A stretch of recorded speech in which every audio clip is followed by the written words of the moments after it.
这年头读书有什么用？还不如跟我们一样在工地搬砖。是啊，是啊。这大学生细皮嫩肉的来吃这碗饭，别管他，让他吃点苦头。二哥，这点活你都干不了，能不能干？不能干，赶紧滚蛋！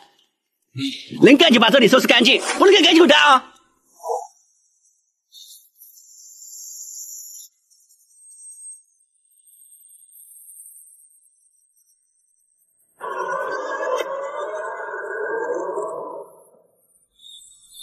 天地不仁，以万物为刍狗；圣人不仁，以百姓为刍狗。天地之间，其有卓欲乎？虚而不实，动而欲出，多言数穷，不如守中。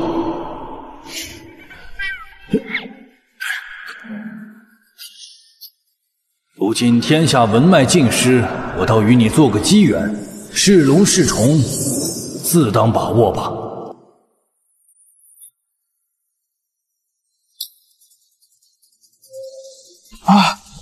头怎么这么晕啊？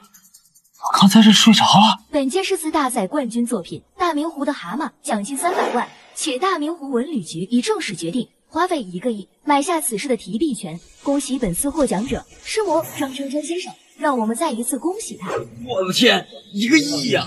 这是咱们在工地干10辈子赚不到钱啊！怪不得别人啊，都怪自己家里穷啊，到现在大字都不认识一个。大明湖，明湖大，大明湖里有蛤蟆，一戳一蹦的。我操，好诗啊，好诗啊！不愧是张昌昌的诗，好诗好诗啊！不是，大哥，这也能叫诗啊？再说了，这诗魔不是白居易吗？这张昌昌是谁啊？ 你说什么？找死啊！想死啊！你个臭扛包子，上过私塾，认识字吗？敢诋毁当代诗魔张昌昌的诗！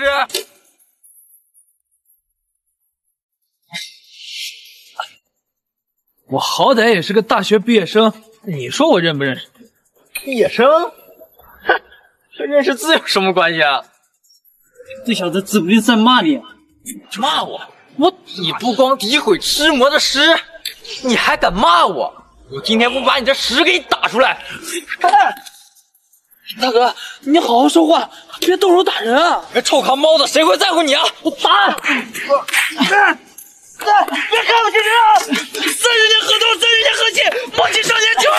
什么河东河西？莫欺少年穷。你就动手了！好诗啊！停车！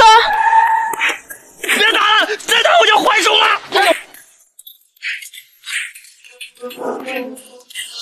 住手！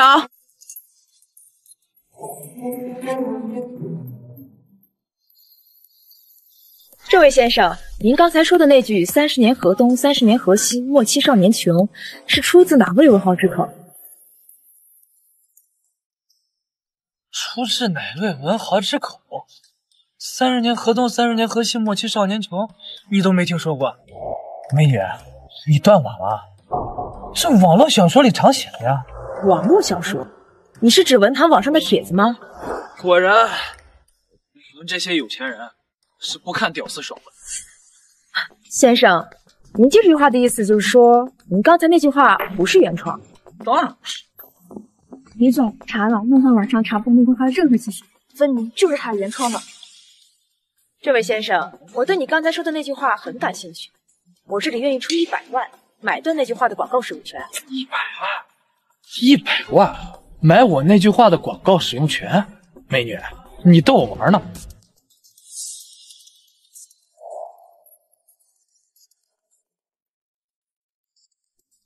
先生，只要你把这个文化买断合同签了，这些钱你可以立马拿走。现在有钱人都玩的这么花，豪掷100万买一句话。 据我所知，这句话是出自清代吴敬梓的《论论》，小说也只是在原创的基础上添了一句。卖的话，应该不会起版权纠纷吧？怎么，先生不愿意卖？卖，我当然卖。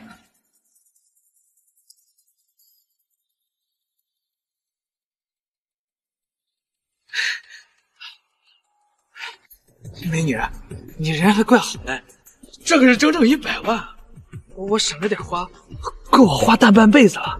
先生，这是我的名片，你这么有才华，待在这里不免太可惜了。我们华夏文坛很需要你这样的人才。不知道你考不考虑报名参赛，让更多的人看到你的才华。文坛的诗词大会，那岂不是文坛大佬云集？万一被人识破，我们就挖着抄了，也就100万了，是相退的。美女，我这个人比较社恐，我还是不去那种地方丢人吧。那真是太可惜了。不过你想参赛，随时可以联系我。操，让我没看错了吧？刚才那个富婆呀，好像是诗词大会的评委李文文呐。李文文，二狗，小子走狗屎运了，100万呐！他一句话就挣到了我们哥几个一辈子都挣不到的钱呐！什么二狗？这是我王哥，胖哥，没想到你这么有才华呀！是啊，以后就发达了，不要忘记我们这些小老弟们啊！今天我心情，你们打我这仗，我就先不跟你们计较。但是你们给我记住，以后对出来勤工俭学的大学生多客气点。好嘞，好嘞。二狗，你把5花大耳跑蓬莱，这东西怎么不安上？你小子还想不想干了？老子不干了！我告诉你，我要跟我媳妇儿享受人生去。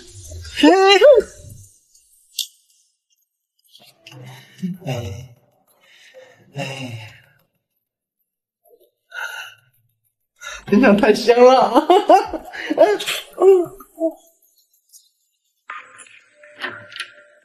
倩倩，我能让你过得好，你居然给我在这路上！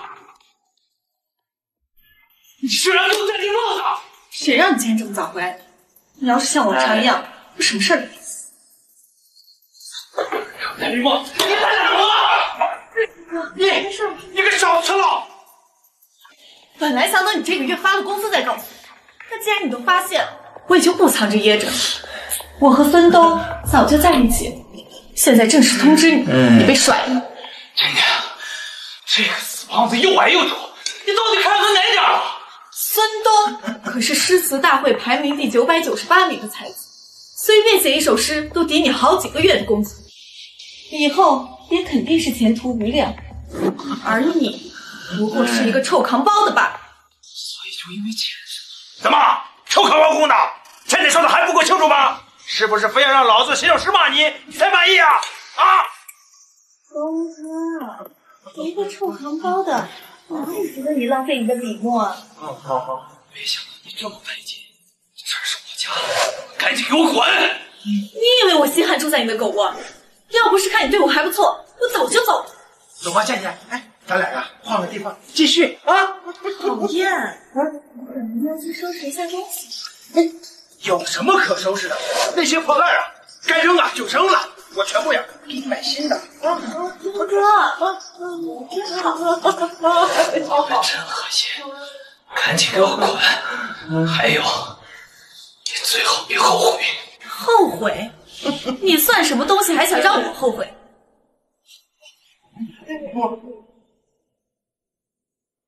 小兔。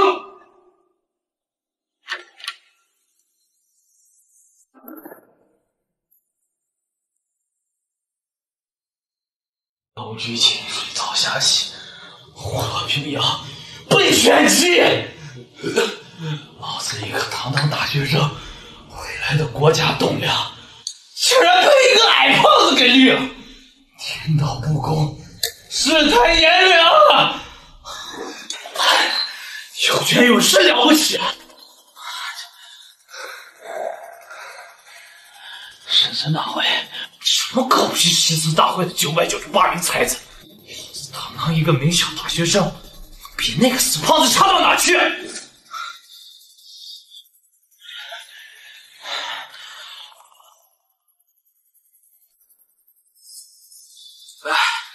你好，我要报名诗词大会。李老师亲爱的观众朋友们，大家好，欢迎来到第39届诗词大会的现场，我是主持人。本届才子的整体素质简直是有质的飞升，更是有读过9年私塾的大才子来到了我们的比赛现场。这更搞笑的是也有一个扛包公来参加比赛。扛包公该不会是你那个大字都不认识的一个废物前男友吧？他连字都不认识，怎么可能出现在华夏文坛的圣地上？绝不可能！完了，都怪昨天晚上喝酒会上头。一个大学生参加这种文坛大会，这不是自取其辱吗？不错，真是你那个废物前男友吧？他怎么会出现在这儿？这可是华夏文坛的圣地，他敢在这儿捣乱，他真不怕死啊！李老师，这人你确定能作诗？他这简历上可没有念过私塾的经历呀。30年河东，30年河西，莫欺少年穷。这句话就出自他。什么？这么惊艳的词，竟然出自于他？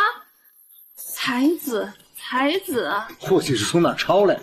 一个扛包公，能算什么才子？才子不问出处，是咱们诗词大会举办的核心。况且诗魔张昌昌在未获得封号之前，不也是街上的一个混混吗？你和扛包公也配和诗魔大人相提并论吗？万一能行呢？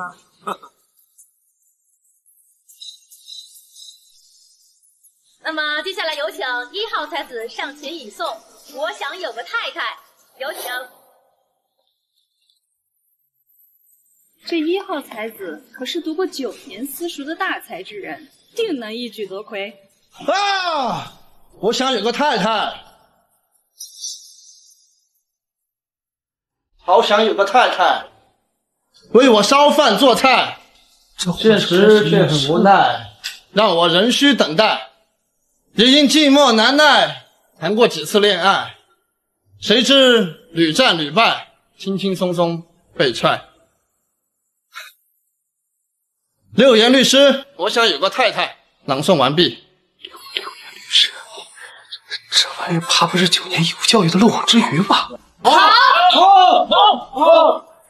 妙啊！华夏文坛有此才子，出乡有望啊！不愧是大才子啊！这首诗定能流传千古。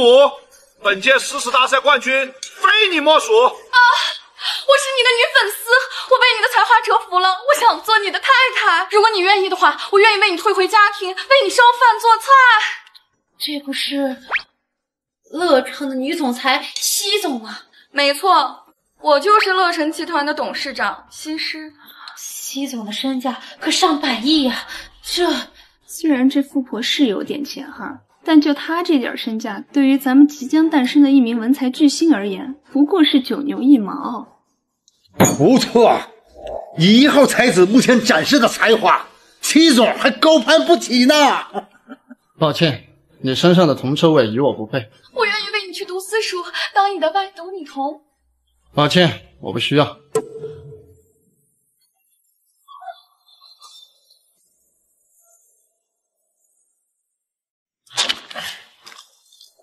能跟您这样的大才子同台竞赛，是我这辈子最大的荣幸。哎呀，我们的作品跟您的文化造诣相比，差太远了。我弃权。哎呀，希望能尽早看见您的其他作品。哎呀，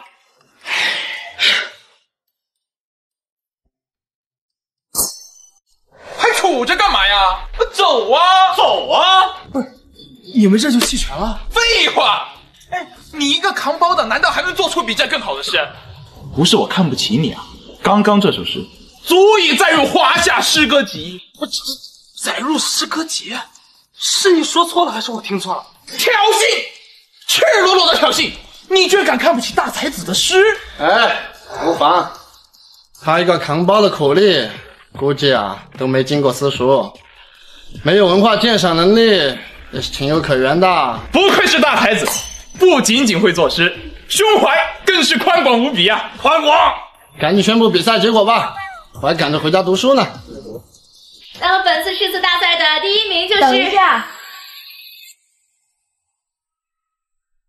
我们还有一名参赛选手没有展示自己的作品，怎么能结束比赛呢？这二狗还真不嫌丢人，还有脸站在台上。就刚刚那一首，我想有个太太，其安岳程度足以媲美尸魔张长长。就你那个窝囊废前男友臭扛包的呀，估计说话词都穷，绝对不可能超越这种绝世佳作了。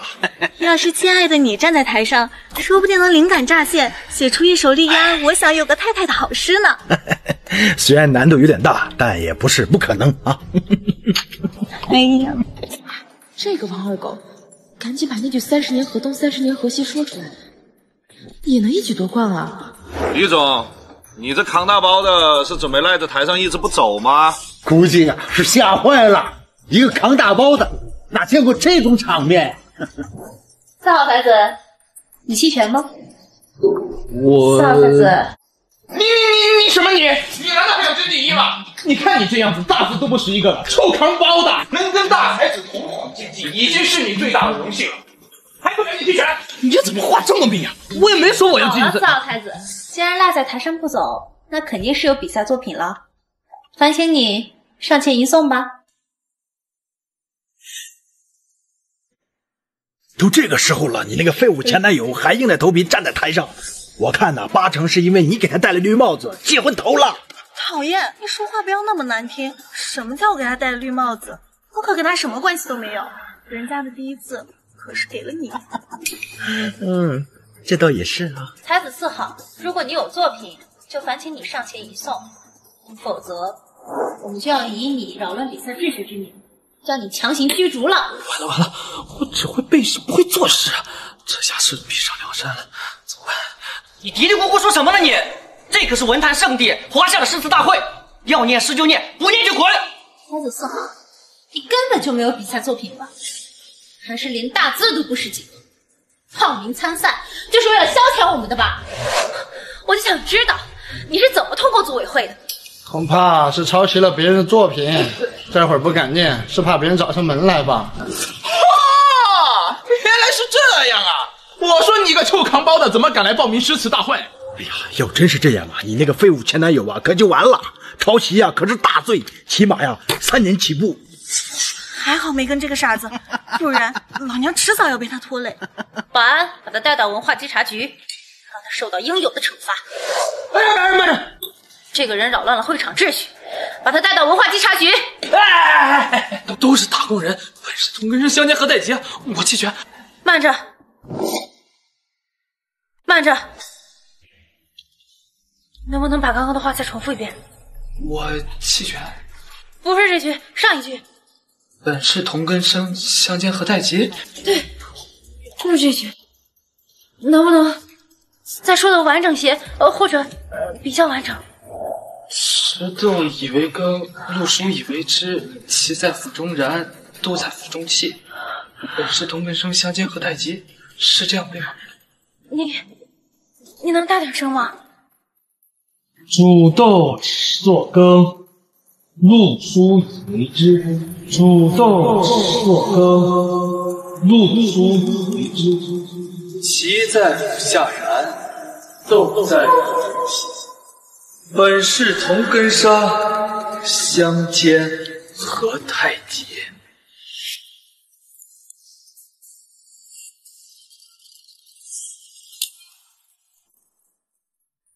就是他，就是他！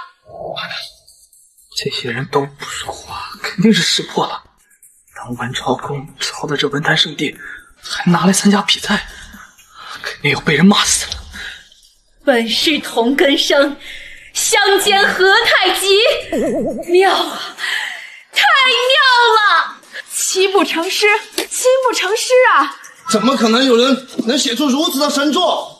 这些人连曹植的七步诗都没听说过，这文坛大佬的水分也太大了吧？不会又是一群9年义务教育的漏网之鱼吧？3位评委，你们愣着干嘛？没听到4号才子的诗已经朗诵完了吗？你们觉得这首诗能打几分啊？哎呀，我真该死啊！我真是狗眼看人低，我的哪有这种水平评价这千古留名的好诗呀？诗仙下凡啊！诗仙下凡啊！李总，是我有眼无珠啊！烦请你看在咱们同事一场的份上，千万不要将今天贬低诗仙的事情传出去啊！他就是个臭扛包的，他怎么可能做出这么好的诗呢？这又是豆子又是锅的，写的什么玩意儿？这也能叫诗吗？你懂个屁！你懂个屁！你打我！这要是被别人听见你侮辱此事，搞不好就会杀了你。这也算好诗吗？这事流传出去，绝对是流芳千古，万人传颂。而且你那个废物前男友只是个臭扛包的，他怎么可能如此做出这么好的诗？不可能，绝对不可能！请各位评委给4号才子打分。评委老师，你们这是？我等不配打分。我等不敢点评啊。这诗在华夏诗歌集上足以进入前10。前10。师傅，恳请您收我为徒。这些人还真是连曹植的七步诗都没听过，我不是在做梦吧？哎，成！对呀，这小学不都学过了吗？是师傅，我虽然是个普通的大学生，但是你这文化水平之低，实属罕见。依我看，你肯定没好好上学。师傅，你要点拨我吗？点拨、拜我为师这些什么的就算了。依我看，你还是好好回去，把小学、初中的语文课本好好看一遍吧。我9年私塾，放眼整个华夏都已算罕见，但是师傅眼中却是他见过文化水平极低。不愧是能写出如此神作的诗仙，眼光之高，我等望尘莫及。是我草率了，抱歉，我会努力的提升自己的文化水平的。看来我们各位评委对4号才子的神作评价都是一致的呀！我们诗词大会能有这样的旷世佳作，真是我们的荣幸。现在我宣布，本届诗词大会的冠军是。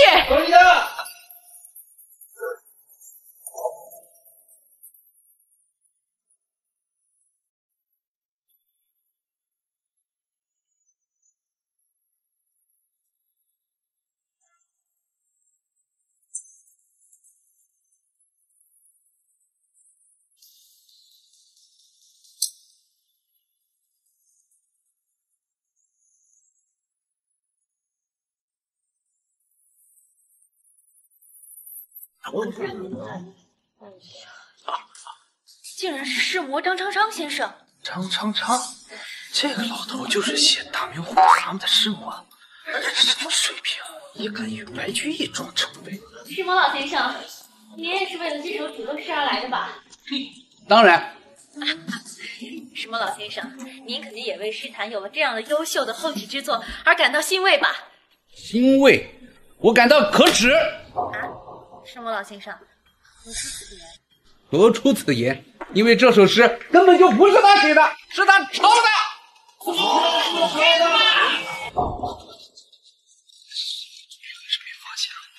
我就说曹植的岂不是这么有是个人都知道？哎，这下可完蛋！果然是这样，我就说他一个臭扛包的，怎么可能会写诗？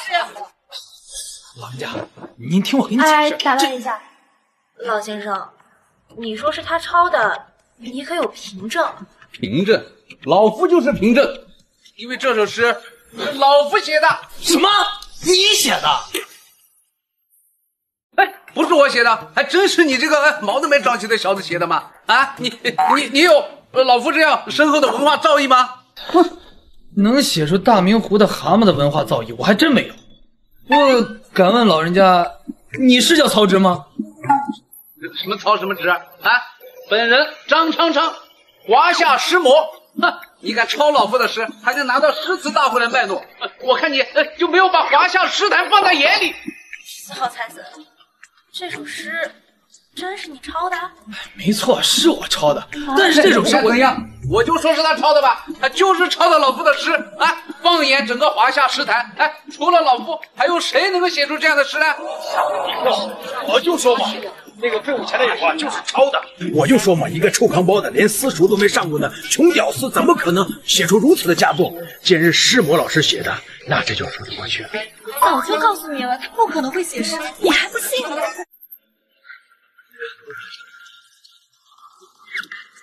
这家伙这首诗真是抄的，那我买版权的那句话，难道也是他抄的？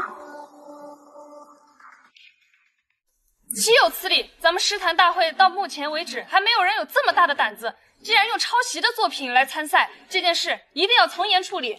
没错，从严处理。作为文人，最基本的信仰就是支持原创，搞抄袭纯粹是丢我们华夏文坛的脸。我建议直接丢到文化稽查局依法处理。4号才子，这侵犯版权罪可是重罪，你要是不解释清楚的话，后果可是非常严重。这首诗是我抄的没错，不过我是抄的曹植的，我可没抄的张昌的。胡说八道啊！这首诗诗名《瓮里煮大豆》，乃老夫的原创，什么曹什么植啊，听都没听说过。不是，您连曹植都没听说过，就敢上来冒领他的诗，你就不怕被广大受过9年义务教育的网友网暴，晚节不保啊？什么？你说谁晚节不保？啊，老夫有晚节吗？什么中？师傅老先生，根据我们诗词大会的规定，要是有作品涉嫌抄袭，是需要有凭证的。既然我已经来了，那当然有凭证啊。那这就是普通的豆子啊！普通的豆子在被老夫煮熟的时候，灵光乍现，就写出了这首不普通的诗。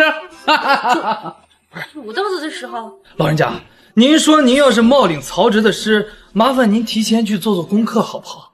这首诗明明写的是为了权力迫害同胞兄弟的故事，关你煮豆子什么事儿？什么权利？什么迫害？我看你就想迫害我，你就是来迫害我的吧？什么老先生？什么老先生？这首诗真是你写的？你这不废话什么话？我说是我写的，就是我写的，他就是来迫害我的，那不要脸！你不要脸！不要脸！来人啊！那搞破坏！大爷，你悠着点。你要是因为一首诗摔坏身子，我可赔不起啊！这你说这首诗是你写的，那我就让给你啊！你确定？啊？你确定？啊？你说是啥就是啥。不过我可提醒你啊，您要是冒充曹植冒领他的诗，可是会被网暴的。哎呀，我跟你说，小伙子，你不能太心酸了。这只要你承认这首诗是我写的，我给你1个亿的版权费，可以消除你所有的不良记录。哎，知道吧？我还可以收你为徒。哎，怎么样？这大爷连起舞诗都不知道，这文化水平之低令人啧舌。真要是拜他为师，简直有着我10年寒窗苦读换来的大学生身份。至于1个亿，肯定是在画皮，哪有人傻到花1个亿买一首诗的？听都没听过。大爷，您既然想要这首诗，那我就送给你。至于那个什么1个亿收我为徒，就不用了啊。我说，你要是嫌1个亿少，你还可以开价去。你把这个版权卖给我，我这心里不安，知道吧？大爷，您就尽管心安，这首诗就当是我免费送给你的。这么一首精妙绝伦、堪比无价之宝的诗，就这么白送给我了？这小兄弟莫非是某个隐藏文豪大家的子嗣，出来游荡世间，不屑于世俗的金钱？我老夫也绝对不是沽名钓誉之辈啊！有人这么义气的把这首诗让给老夫，哎，我师魔张昌也绝对不能亏待你。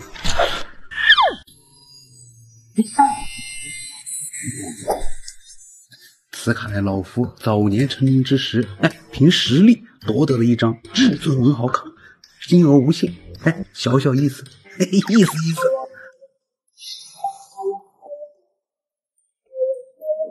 这花里胡哨的卡片还能无限制金额，吹牛逼吧？估计就是随便拿一张卡片逗我玩的。大爷，您可真会说笑。哎，大爷，那既然现在这首诗是您写的，那我是不是就不用担心触犯侵权抄袭罪被人带走了呀？当然不会啊！现在这首诗是我写的呀，谁告你侵权呀？你确定？我师魔张昌在这里，我看谁能敢动你。那我现在是不是就可以安全离开了？当然是呀！只要你收了老夫这张至尊文豪卡，这首诗的所有版权就默认归属老夫，你就可以安心的离开了。4号才子的师魔先生，到底谁是这首诗的创作者？我商量出来了吗？哎，当然，老夫能够写出这首诗，这位小兄弟，功不可没，他给了我很多的灵感，给了我很多的帮助，所以说，这位小兄弟也是这首诗的联合创作者。那首诗明明就是曹植写的，你吹牛逼别连累我。哎，大爷，这首诗完全是由您独立创作，跟我没有任何关系。好兄弟，真义气！以后我张昌昌有的分你一半。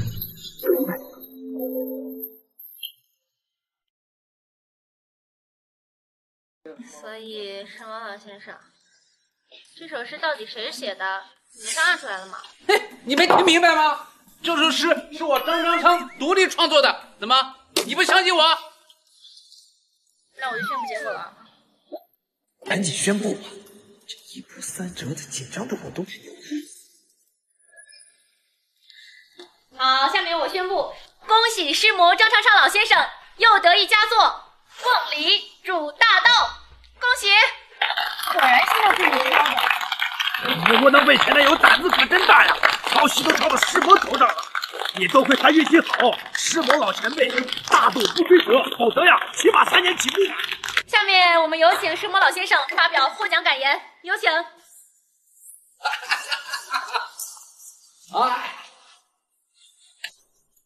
创作出这首诗啊，真是相当。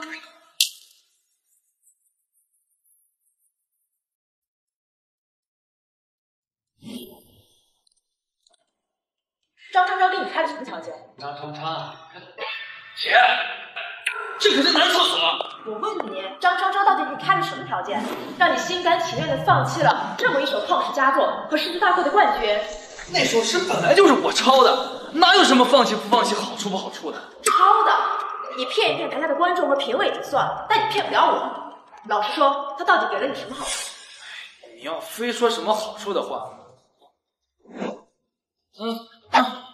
他就硬塞给我一张这个。这是至尊文豪卡。原来华夏文坛的唯一一张至尊文豪卡，竟然在师魔张昌昌手里。姐，这不就是一张普通的黑色卡片？怎么听你说的，像来挺当然啦，全球一共就5张至尊文豪，除了你手里这张，剩下4张分别4大文4大武圣，分别是泰尔多、史莱朗多、特多曼、莎士比亚。这张卡还都这么大。不过这泰多尔、许莱朗多、特多曼、莎士比亚，这4个人的名字怎么听着这么耳熟啊？好像又很陌生。师魔张昌昌真是好大胆！为了稳住他师魔的封号，竟然不惜用至尊文豪卡运交，也难怪你会将如此一首旷世神作拱手让出。不过你也不算亏，但是……姐，你又咋了？但是这至尊文豪卡每次易主，都会有专人前来核实新主的才华。若是得不配位，这张卡就不能激活，什么特权也不能享用，它就是一个摆设。你创作出那部7部诗的杰作，应该已经耗尽了你所有的才气。至尊文豪卡，一人看难如登天。确实难如登天，我也就会背20-30首古诗，自己确实没什么才华。你说什么？你这一惊一乍的又咋了？你刚才说你能背几首古诗？你能背几首？确定是古诗吗？确定啊，不过时间太久了，有些诗忘得差不多了。至于说会背几首，我这9年义务教育，再加上高中3年学的古诗，能一字不差背起来的，估计也就20-30首。20-30首古诗？王二狗，你这玩笑开的也太过了吧？你知道20-30首古诗意味着什么吗？不就只能背20-30首古诗吗？过。那你现在给我背一首听听。姐，你在这儿背啊？在这儿是不合适。这样，你跟我去。什么地方？一个语文教舞酒会。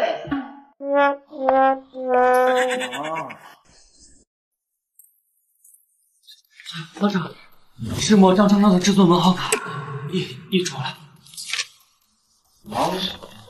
这尊文豪卡又不是第一次译出，石墨老先生来来回回折腾很多次。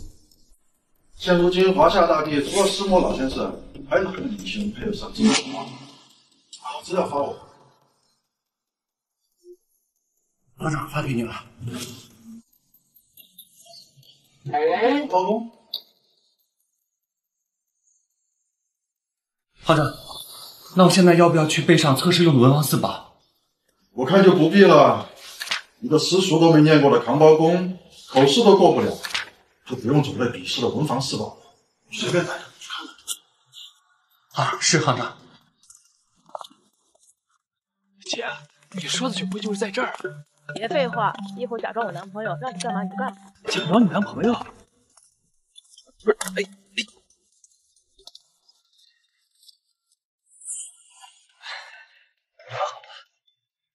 这是我男朋友王二狗，是个大才子。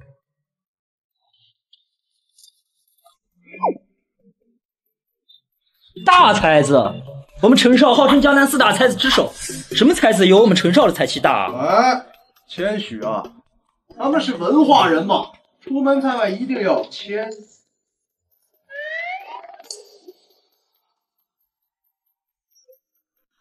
陈少，江南四大才子之首，上至7、80岁的老妪，下至5、6岁的孩童，哪个人没附送过您那种脍炙人口的代表作《两只老虎》？您那肆意的才华，整个江南都已经看到了，何须低调？哎，人家李小姐啊是诗词大会的评委，她都还没说话呢嘛。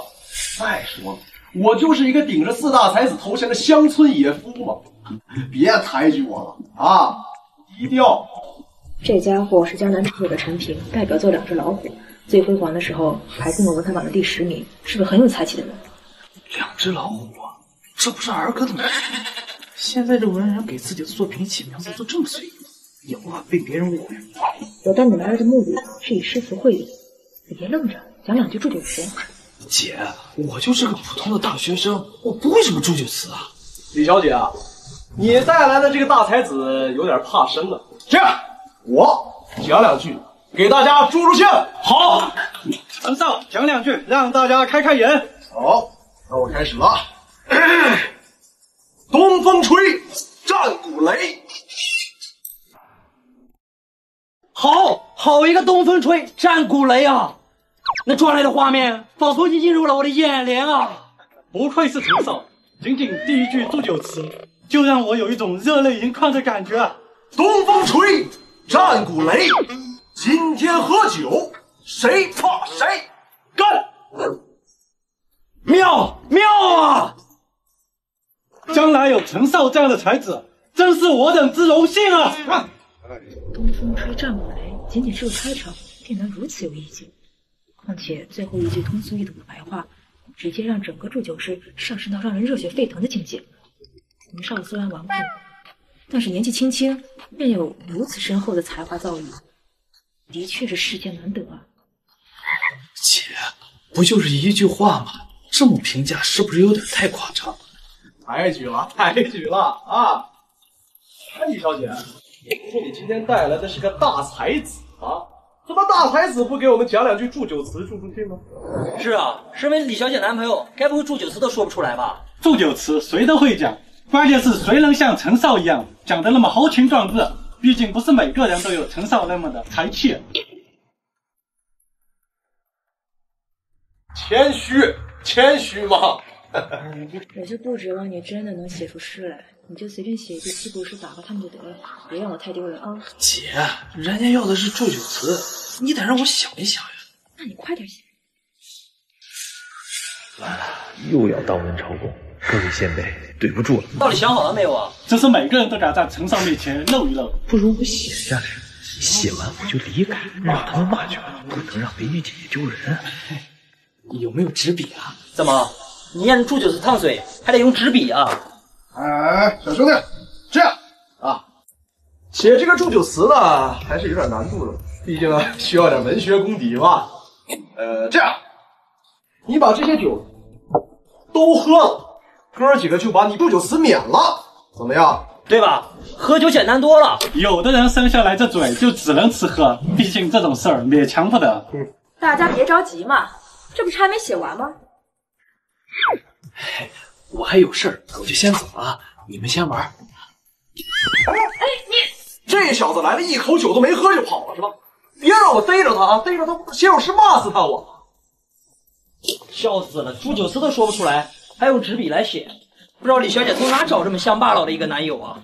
来吧，让咱们看看大才子写了点啥。不惜千金买宝刀，貂裘换酒也堪豪。一腔热血情真重，洒去犹能化碧涛。好诗啊！这老是祝酒词啊，这分明就是祝酒诗啊，而且还是百年难得一遇的千言律诗。这是刚才那个乡巴佬写的，怎么可能？而且这字体好像是失传已久的郑恺啊！大才呀，他是大才子啊！不，他不是大才子，他是诗仙下凡呐！哎，难怪李小姐能看上他，能写出这么美的七言律诗的才子，江南四大才子的名号，在他面前算个屁呀！这水平之高，堪比四魔张昌昌。我竟然狗眼看人低，对他冷嘲热讽，该死，该死啊！还在这愣着是吧？赶快去给诗言道歉去啊！快，我还醉。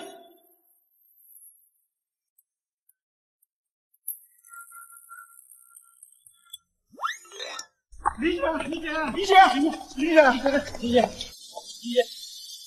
这三想干嘛呀？哎呀，你误会了，我们追出来是想找诗仙大哥道个歉的。诗仙大哥人呢？诗仙？谁是诗仙啊？你这话说的当然是你男朋友了。能写出如此的旷世巨作，你男朋友不是诗仙，谁是诗仙呢？啊？这是传说中的郑恺字体，看这下笔的流畅程度，就算是一些大师也未必能如此丝滑啊！难怪这家伙说要写出来，原来是想表明他除了写诗，他的书法造诣也是顶尖的存在啊！姐，诗仙大哥的字体已经是顶流了，但是跟他写的只有祝酒诗相比，还是略逊一筹啊！不惜千金买宝刀，貂裘换酒也堪豪。一腔热血情真重，洒去又能化碧涛。又是一首前无古人后无来者的七言律诗，短短一天竟然创作出2首旷世之作。王二狗，你竟有如此的大才！哎，姐，你上哪儿去啊，姐？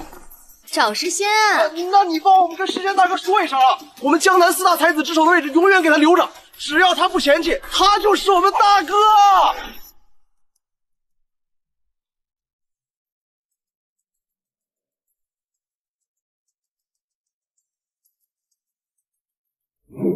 不行，当文超公赚的钱还是不踏实，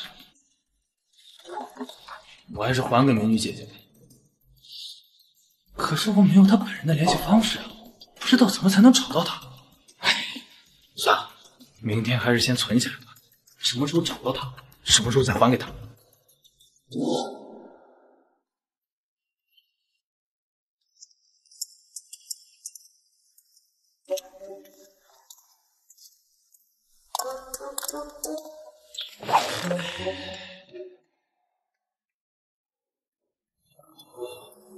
成语接龙挑战，连接3人者，存款利率翻倍。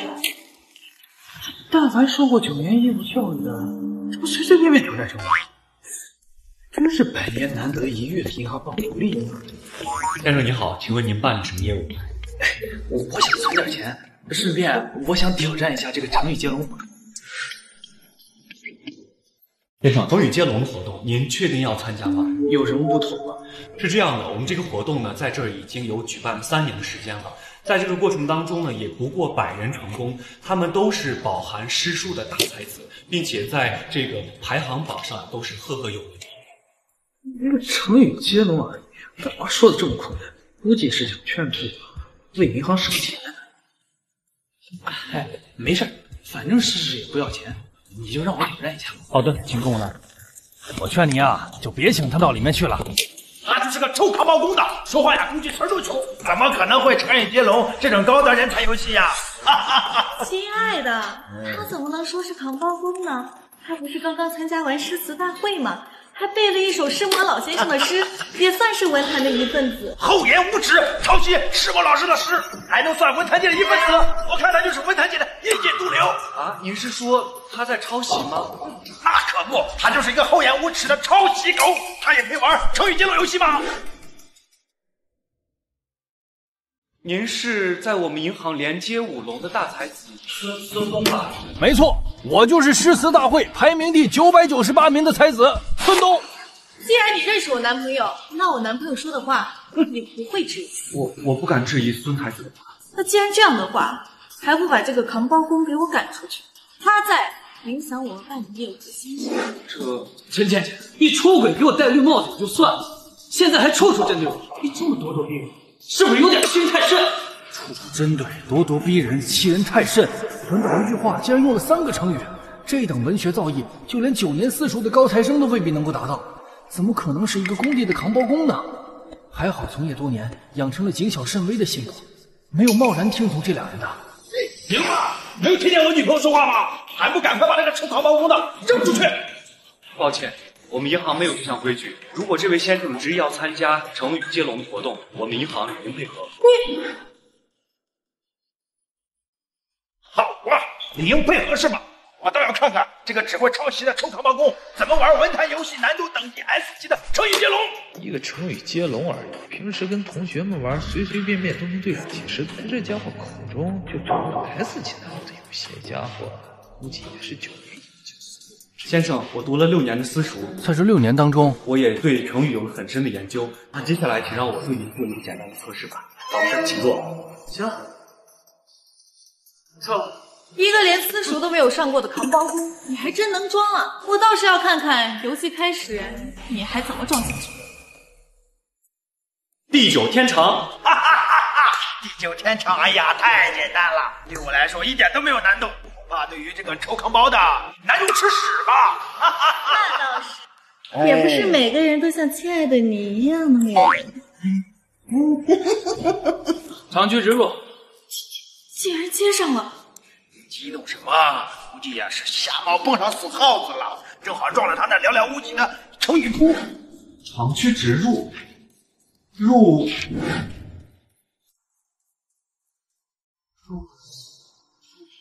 这还上了6年的私塾，才1龙就要想半天。亲爱的，你肯定能接得上吧？哎呀，长驱直入嘛，那太简单了。哎呀，长驱直入，入哪儿？有了，入木3分，分庭抗礼。2龙啊！别惊慌，哎，只是这小子运气好而已。礼尚往来，来历不明。明，感觉我脑子都要炸了。名字怎么接啊？这个实在想不出来。你们该不会被这个臭小子收买了吧？哎呀，你个读了6年私塾的高材生，成语竟然对不过一个臭扛包的。他肯定是被他收买了，我二狗肯定是给了他什么好处，你们2个在这儿背答案呢，演戏呢。一个成语接龙而已，我有必要收买你吗？你还真能装啊！我一个诗词大会排行榜的才子，最高记录也不才过5龙而已。你一个臭扛包的能接3龙，没有作弊，狗都不信。依我看，只有你才不信。你敢骂我是狗？我有骂你是狗？孙大才子，你可真会往自己脸上贴金。小子，不要太得意，我赌你撑不过3龙。就是，我们不要和这个粗配计较。好，我是粗配行了吧？哎，咱们继续。先生大才，是我输了，我确实不知道下一句该怎么接，请先生指点。这个很简单呀，比如明目张胆、胆大包天、天罗地网、网开一面。这小子不就是个臭扛包的吗？怎么这人怎么词汇量这么惊人？哇，如此词汇渊博之人，还好刚才自己有主见，没有招惹，否则估计饭碗不保啊。面面俱到，道听途说，说3道4，四目相对，对牛弹琴，琴棋书画，画地为牢，牢不可破，破釜沉舟，舟车劳顿，顿足捶胸。啊，对，就跟你现在是一样的。多谢先生的指点，我这就马上向行长申请。非常感谢您能够把钱存入我们银行，我现在马上向行长秘密申请。您的所有存款，我们都将按照银行的最高利率来计算。你竟敢讽刺我！你什么你？这么简单的一个成语接龙你都不会，你还好意思在这装死？还有你，这么势利拜金，真不知道你看。还不是你没有本事，还说我拜金。亲爱的，你可是前途无量的大才子，跟一个穷屌丝计较什么呀？别忘了正事儿，我们是来存钱的。再说了，就算这个穷屌丝会2句成语，能拿到银行的最高利率，那他又有几毛钱存？哎呀，宝贝儿提醒的是啊，咱们这种诗词大会排得上名号的人物、大才子，绝对不跟这种穷屌丝、臭扛包的计较。先生，您的最高存款利率已经为您申请下来了，感谢您能够把钱存入我们的银行。行长特批，你的存款年利率为30%，我们的行长将亲自为您办理。30%？那岂不是我这100万一年利息就有30万，平均下来1个月的利息都有2万多，只是玩个成语接龙而已，就给我这么丰厚的待遇？你们行长没抽风吧？先生，千真万确，请问您要存多少钱呢？他不过是一个工地上臭扛包的，能存个万8千的都算是极限。就算拿到了银行30%的利率，他又能改变他是穷屌丝的命运？你说的没错，我呀确实存不了多少钱，也就100来万。100万？怎么可能？你哪来这么多钱的？跟你有什么关系？100万而已嘛，对于这种臭扛包公子而言只是巨款，但是对于我这种诗词大会的成功人士而言，就是毛毛雨了。吵，让这个穷屌丝听你讲什么叫有钱人。尊敬的黄金会员，您的银行卡余额750万。750万人，这才叫有钱人。亲爱的，你好有钱啊，跟你在一起好有安全感。我这种才子岂是能和这种穷屌丝的穷逼能比呢？跟着我呀，保证让你吃香的喝辣的啊！怎么样，小子？服不服？你有钱跟我有什么关系？哼，好啊，我有钱跟你有什么关系？现在立刻把这个臭小子给我扔出去，否则我就把你们银行的钱全部取出来，从此以后再也不在你们银行办理任何业务。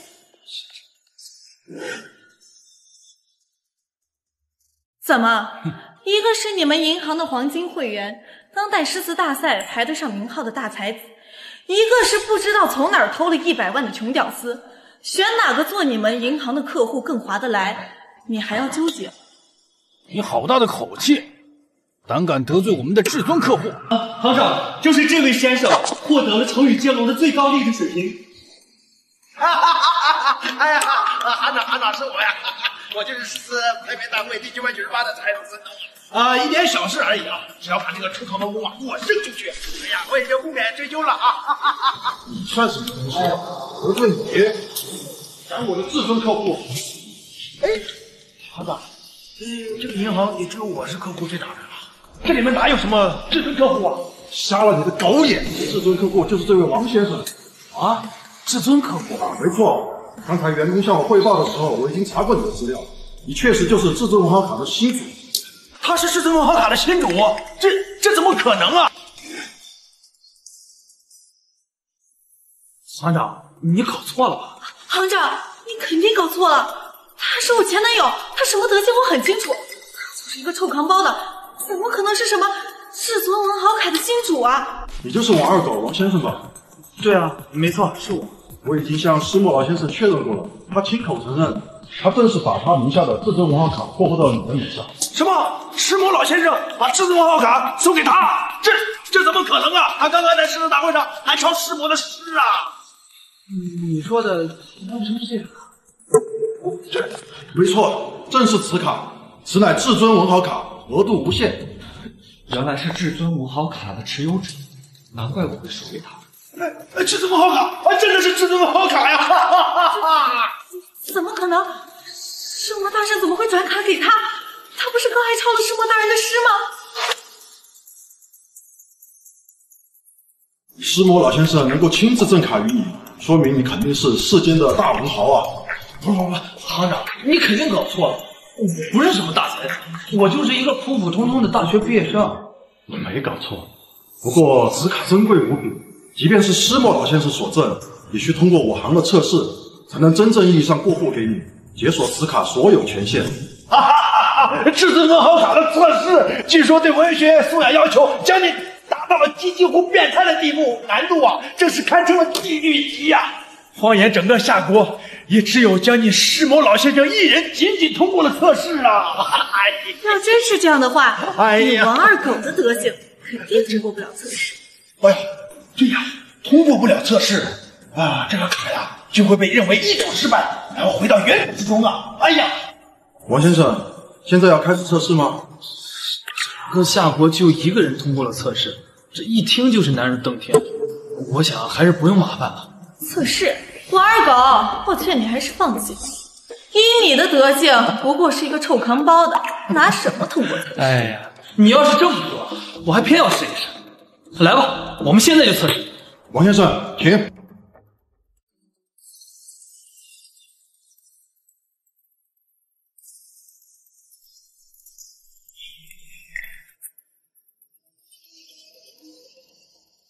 这位是私塾17年的文学大家陈老先生，这次由他来进行测试。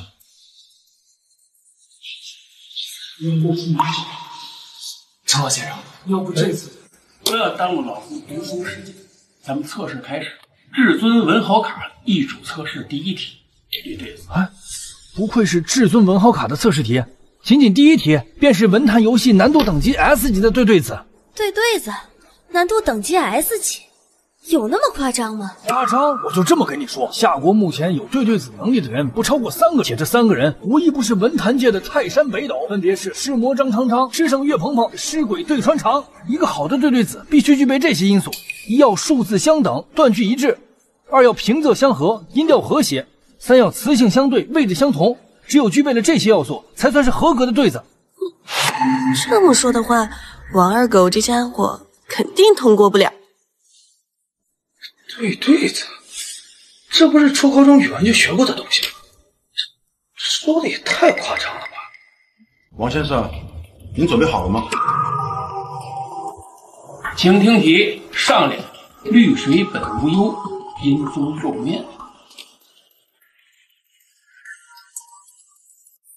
这不是夏国百年无人能够出的对子吗？果真是至尊文豪卡的测试题，果真是地狱难度。前男友完了。肯定完了，这家伙哪会对什么对子？就算他会对子，这个对子他也不可能对得出来，因为这是个百年无人能解的对子。绿水本无忧，阴风皱面，这个对子我初中学过啊。这就是文豪至尊卡的测试题，没搞错吧？王先生，至尊文豪卡测试规定，思考时间不能超过5分钟，若超时视为失败。老先生，您确定您没拿错测试题？王先生，至尊文豪卡测试一直是我来经手的，请不要质疑我专业性。你只有3分钟思考时间了。这个对子的答案我早就烂熟于心。你前男友是真能吹呀！他也就只能吹牛了。既然这样，那请王先生给出答案。青山原不老，未雪白头。什么？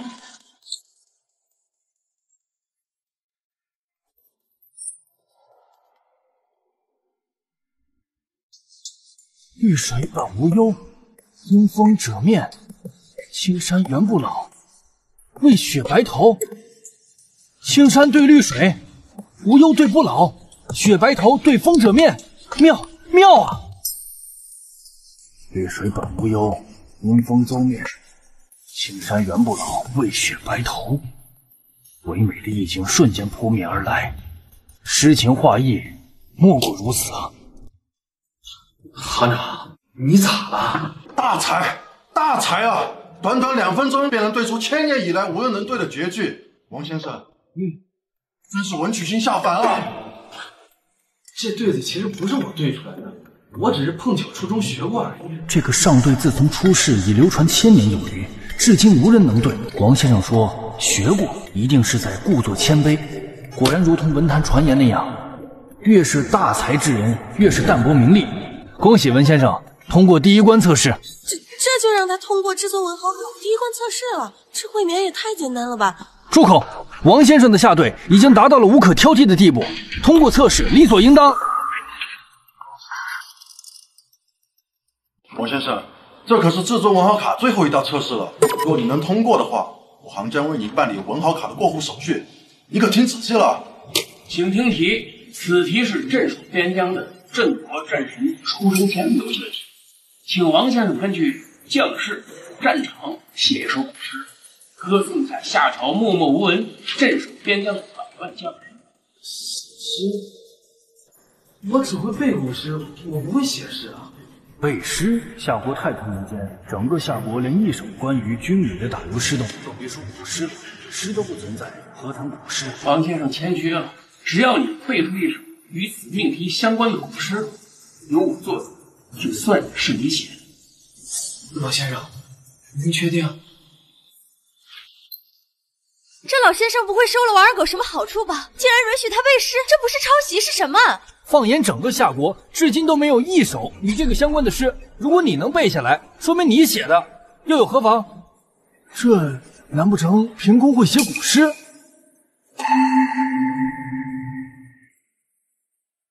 王先生，镇国战神出征之时曾特意嘱咐过，要是能在3天之内完成他所命题的诗，就算通过测试。王先生，要不你再回家琢磨琢磨，3天之后再给我答案，怎么样？镇国战神，听这个名字应该是某个封疆大佬。既然是镇守边疆，这首诗应该合适。我已经想好要背哪首古诗了。王先生，您没开玩笑吧？这才3分钟呢，你就想好要背哪首了？王先生，我友情提醒一下，这首诗将由镇国战神亲自来点评。你记住，如果不能让镇国战神满意的话，你将失去至尊文豪卡主人的机会了。没事，我就随便背背，通过不了也没关系。既然王先生心意已决，那请王先生将要背的诗写在这张纸上。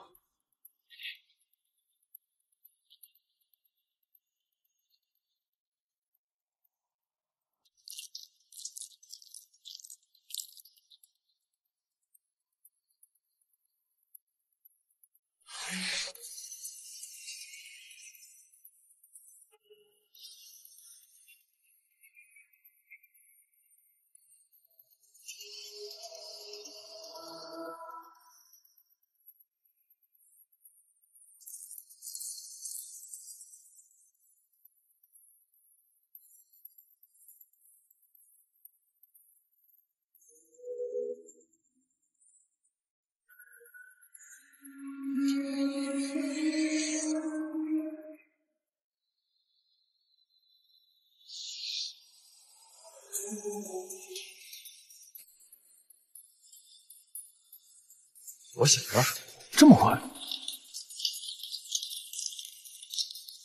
彼岸墨宝，此字世间罕有啊！老先生，我这字就是随便写写的，你这表情也太夸张了。啊，这还随便写的？老先生怎么说话奇奇怪怪的？我这字写的很好吗？只是随便写写，便有如此功底。若是认真书写，恐有书圣之姿啊！一字千金啊！我是被你的字所惊艳到了。葡萄美酒夜光，好，老先生，别给我什么？老先生，老先生，您没事吧？我没事，对不起，失态了。我好好看看你的诗。欲饮琵琶马上催，醉卧沙场君莫笑。古来征战几人回？这是你写的？果然还是那时候，这首诗是唐代诗人王翰写的，极其有名。就算没上过9年义务教育，应该知道。都是我听的，看这老先生反应，应该是知道这种事。老先生，你听我给你狡辩，不是你听我给你解释。王先生，没解释。要是好好老朱就行，弄不好给我定个盗诗欺人罪啊！王先生不仅大才，而且字里行间透露忧国忧民之情，实乃少见的爱国文豪啊！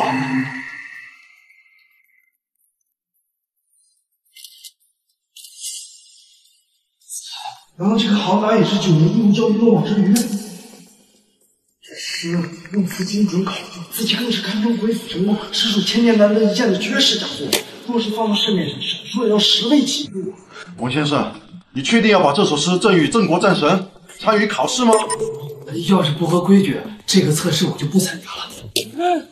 不，王先生你误会了，合规倒是合规的，不过我觉得王先生写出此等佳作，肯定呕心沥血数年的时间。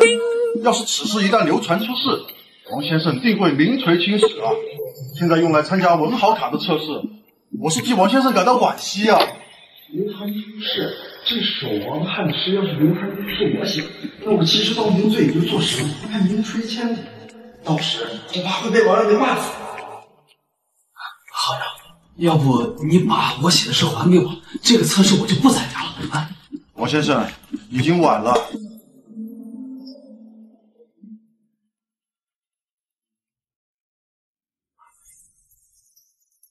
刚刚我已经通过电子版的形式把这首诗发给了郑国战神，战神已读。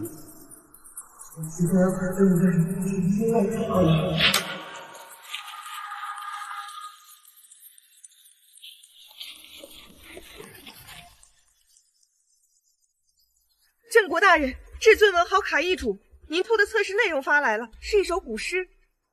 诗，哗众取宠罢了。这个世界还有能写出古诗的人吗？正好无事，念一下我听听。葡萄美酒夜光杯，欲饮琵琶马上催。念，继续念。醉卧沙场君莫笑，古来征战几人回。醉卧沙场君莫笑，古来征战几人回。啊！我大夏国竟有能写出此等豪迈之诗的人，我等苦守边疆，死又有何憾？是啊，此诗乃何人所写？是一个名叫王二狗的大文豪。王二狗，抢位备击，我们回大夏。是。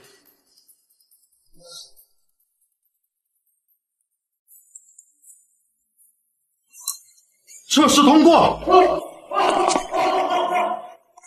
你不是说你的前男友就是个臭扛包的吗？为什么要骗我？让我得罪了你，如此大规模。我也不知道，他的确是工地扛包的。王先生这种才华横溢之人，只能是哪位文豪世家出来体验生活的公子。要是因为你害我文坛之路走到尽头，我苏东，你敢打我！狗哥，不是吧？这也能过？至尊文豪卡恭迎新主。至尊文豪卡全球限量5张，额度无限，可随意取用，无需偿还。限额度，这就到手了。王先生，您乃当世大才子，这是您配得上的特权。至尊文豪卡除无限量使用以外，在全球所有的消费场所都有特权的 VIP 权限。我一个21世纪的大学生，这就成了举世无双的大才子了，还送了一张无限金额的至尊文豪卡，这乌龙闹的未免也太大了。这要是被识破了，妥妥的区隔诈骗犯，目的都是要做出来的。王先生，那我这就为您办理过户手续。误会了，我真不是什么大才子，而且我也不知道这张卡价值这么高。麻烦您帮我还给石墨老师。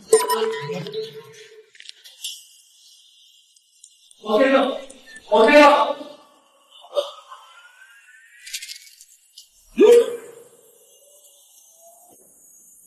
不愧是师魔老先生连连夸赞的大才子啊，连至尊文豪卡都不要，真是视金钱如粪土啊！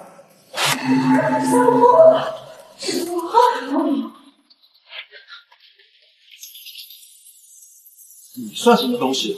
也配触碰至尊文豪卡？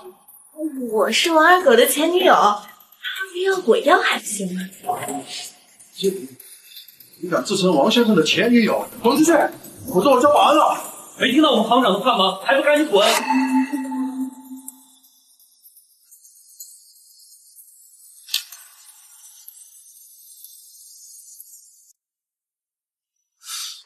难怪这网上都说，如今这文坛滥竽充数者居多。曹植的七步诗没听说过也就算了，竟然还用无限金额的文豪至尊卡购买一首诗，这人傻钱多还是我疯了？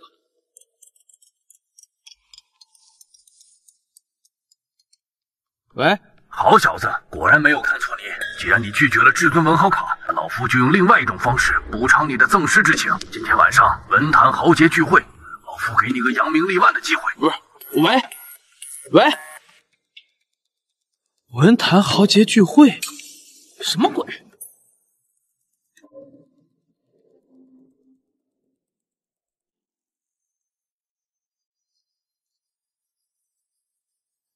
最近西方各国文坛崛起，出了整整4位诗仙，分别是泰多尔的《飞禽集》、雪特兰多的《西北风颂》、莎士比亚的14行诗、特多曼的《树叶集》。我不相信我夏国泱泱大国14亿人口找不出1位能写诗的。妈，我认识一个大才子，会写诗。谁呀？王二狗。王二狗？我怎么从来没有听说过这个名字？名字你可能陌生，但他的代表作《瓮中煮大豆》你应该听过吧？瓮中煮大豆的确精美，算是旷世之作，只是可惜为了蝇头小利，把作品主动卖给了诗魔这位老头。那只是其中一首，你再看看这首。不惜千金买宝刀，要求换酒一腔热血情真重，洒去游人画壁。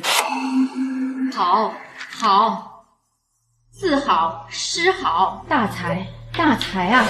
怎么样，我说的没错吧？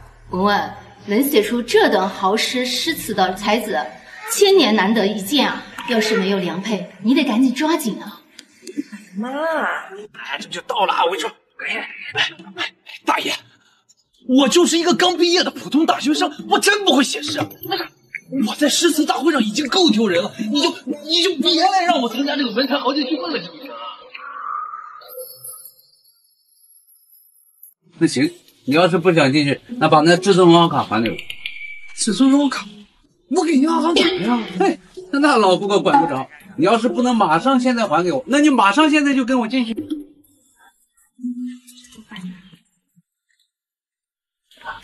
而且啊，今天这个聚会啊，是会上啊，给他个宝贝闺女偷选女婿来了。以你小子这个才华，定能抱着美人归。会长选女婿，什么意思啊？你们文坛界的情景演艺小剧场？哟，这不是诗坛一哥人傻钱多的诗魔老爷子吗？听说你最近又花费巨资买了一首佳作。不知方便不方便念出来给本师圣听一听？诗圣，华夏诗圣岳鹏代表作《花手谣》。花手谣？什么鬼啊？堂堂华夏诗圣代表作，怎么听起来这么精神？哼，岳鹏鹏，我看你今天是来讲笑话的啊！我的这首《瓮中煮大豆》。是与我这位好兄弟联名创作，和我买诗。我看你啊，就是嫉妒老夫又出一神作。哼，神作，来念一遍我听听。煮豆，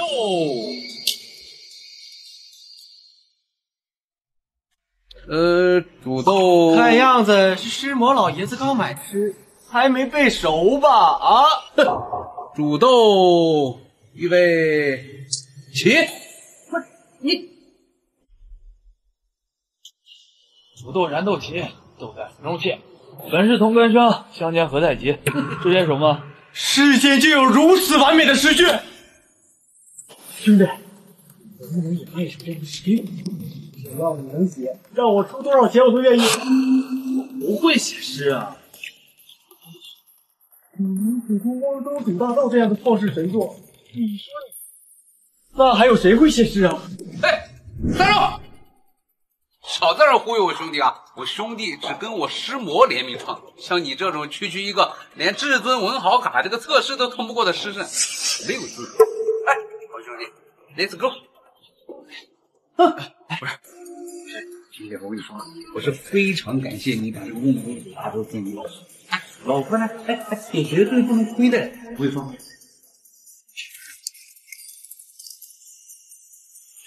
不能拿去参赛，保证让你一举报到美人归。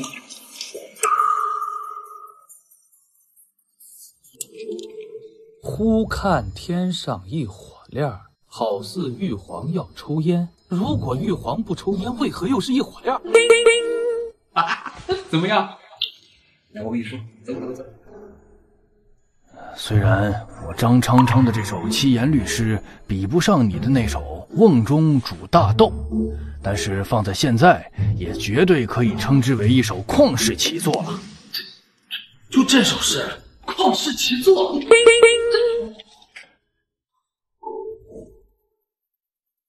啊！不愧是石磨老先生，好诗，好诗！别不相信啊，待会儿你把这首诗这么一念，到时候啊，你就是全场最靓的仔。桂这女儿啊，对你那不是咋看咋顺眼啊！大爷，我没说我要参加这个什么聚会，而且我也不想娶会长的女儿啊！年轻人，我跟你说啊，话可不能这么说啊！不是，无礼！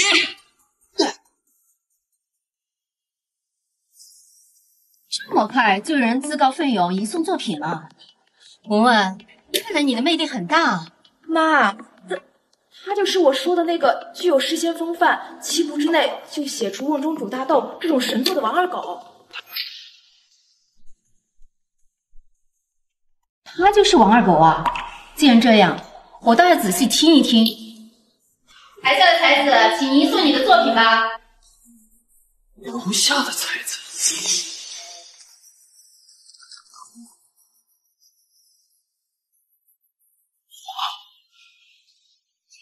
你妈，糟老头子阴我！台下的才子，请抓紧移送你的作品。这真是赶鸭子上架，不上都不行了。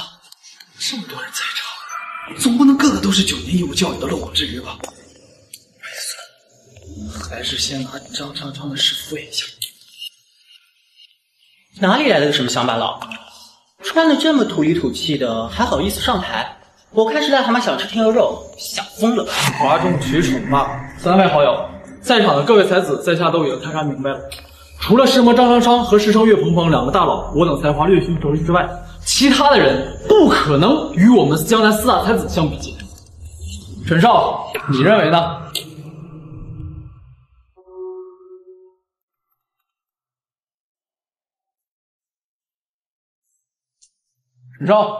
陈少啊！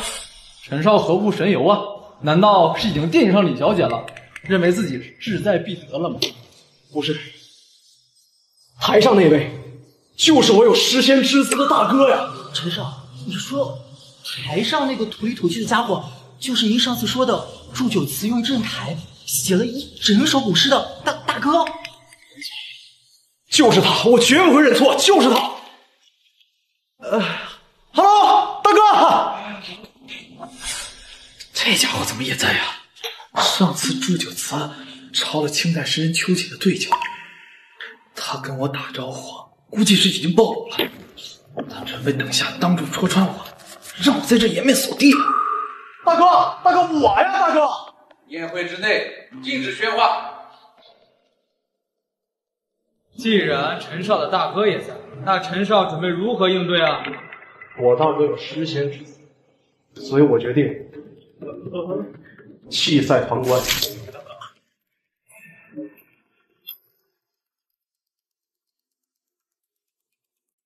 不是陈少，你玩真的？身为文人，竟不再自白。我们江南4大才子有你为耻。陈少，李小姐可是你一直仰慕的对象，你难道就这么轻言放弃吗？以我大哥的才华，别说是咱们江南4大才子，就算是诗魔张昌昌和诗圣岳鹏都不是他们的对手。要真有这般才华的话，那陈少，你把你这大哥写的祝酒词拿出来给我们大家伙看。是啊，让大家一览神作。原作已经被李小姐拿走，原作的内容我倒是可以背给你们听一听。那陈少您倒是背背啊，让我们哥三个听听，到底是什么旷世古诗，让你这个江南四大才子不战自败？好啊，我洗耳恭听。好，那你们听好了。不惜千金买宝刀，貂裘换酒也堪豪。一腔热血勤珍重，洒去犹能化碧涛。这首诗，而且用词巧妙，对仗工整，以后让人回味无穷。这真乃佳作呀！不愧是陈少有诗仙水准的大哥，这才我等不应该上台。小七赛，以我等的才艺水准，也就堪堪半步狮王级别，在下也不丢人现眼了。在下也弃赛。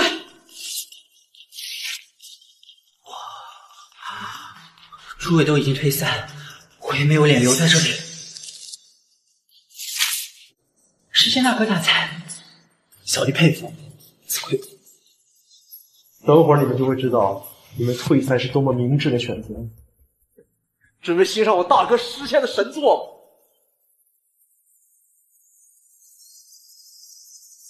忽看天上一火焰，好似玉皇在抽烟。如果玉皇不抽烟，为何又是一火亮？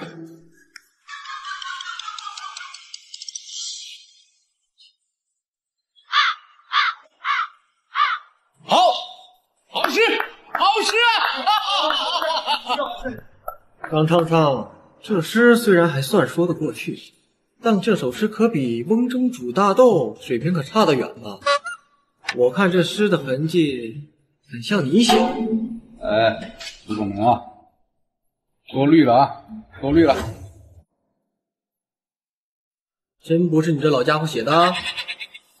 别胡说八道啊！我跟你说，这种不入流的诗，怎么可能出自于我诗魔张昌昌之口呢？哼！这就是你说的诗仙真嗣大哥写的诗？这也就是个半步狮王的水准，距离诗仙还差狮王、诗圣、诗魔好几个境界。你小子忽悠我退赛，到底是何居心？快说！我看你就是想让你大哥在李小姐面前刷好感，才逼我们弃赛的是吗？我跟你说，我大哥的水准绝对不止这些。难道是上次写完祝酒词之后，把他的才华用尽了？这个王二狗虽然有点才华，但是他这首诗的水平顶多算是半步之遥，离你所说的诗仙还差很大的距离。唉，我莫大的夏国14亿人口，难道连一个诗仙都找不到了吗？不应该啊！这首诗无论是风格还是水平，都不及王二狗之前的1/10，应该有隐情。那我让他把诗稿呈上来看看。嗯。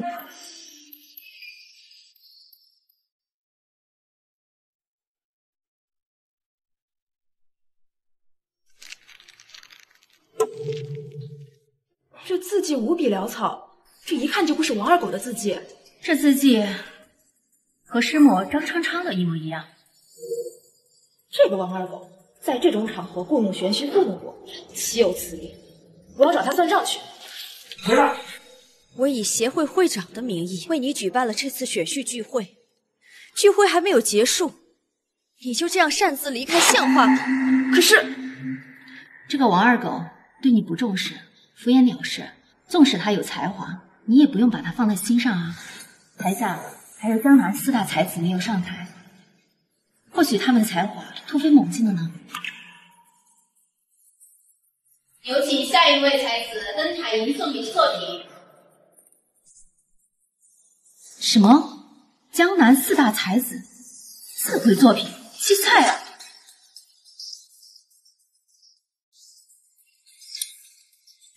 岂有此理！我以会长名义举办的盛会，就只剩下一个敷衍了事、冒名顶替参赛的选手，4大才子竟然弃赛了，还把不把我这个会长放在眼里？那这样的话，岂不是王二狗才是冠军？赢取和我独自相处的机会。王二狗，待会儿独自相处的时候，你要不给我一个合理的解释，我定不会轻饶你。会长，那现在可以宣布比赛结果了吗？宣布吧。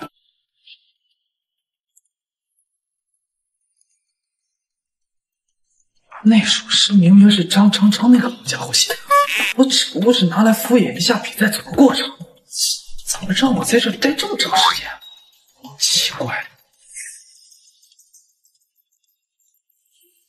我宣布，此次参赛才子只有王二狗先生一人，其余才子全部放弃比赛。因此，此次比赛第1名乃是才子王二狗先生，代表作是《玉帝抽烟》。我操，这也行啊！好诗，好诗，好诗，好诗，好诗！这区区半步诗王就能写出来诗，居然能换得和李小姐单独相处的机会。说吧，陈少，你收了台上这土鳖多少钱？这就是你口中的诗仙水平。我上我也兴奋。可恶！与夏国第一才女约会的机会就这么白白错过了，我就挑。好诗！哇，这老家伙狗屎运还真是好啊！这种打油诗都能获得第1，佩服佩服！你懂个屁呀！这叫才华横溢。区区一个宴会的第1，我师魔随便一首作品，那不 OK 的啦！恭喜王二狗先生获得与我们文坛协会会长之女邀约的机会，恭喜王二狗先生！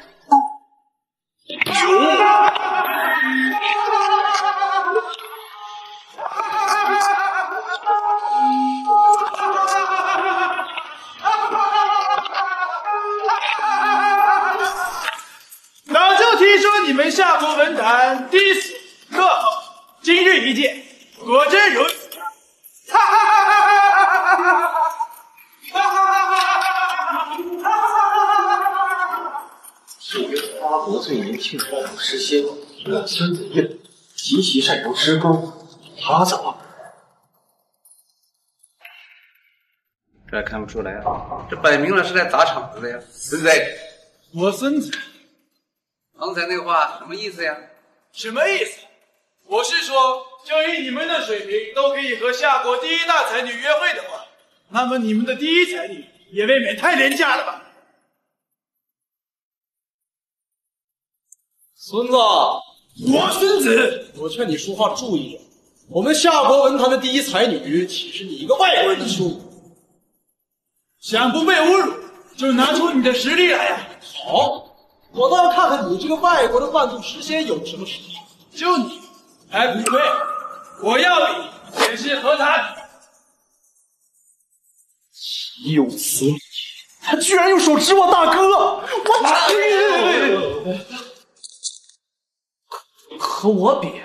对，没错，你刚刚获得了这个宴会的第1名，想必你是这个现场最有实力、最有才华的吧？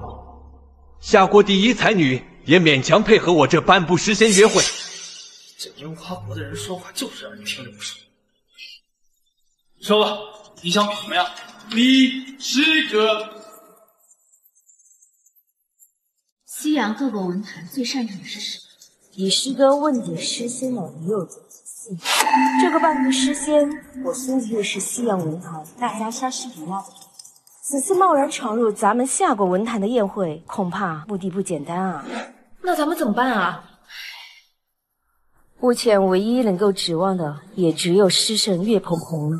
他是目前夏国唯一一名以诗歌登顶诗圣的文豪，能否替夏国文坛扳回颜面，就看他了。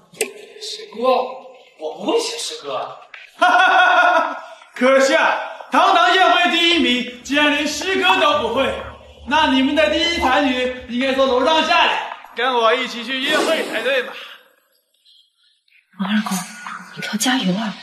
哪怕写不出诗歌，写首诗也行。孙子，我孙子！啊，我孙子，我孙子。大话说太早，小心什么？小爷我是夏国诗圣岳鹏鹏，诗歌而已。就让小爷来领教领教你这樱花半步诗写的诗歌。诗神勉强够我出手罢了。岳伞，都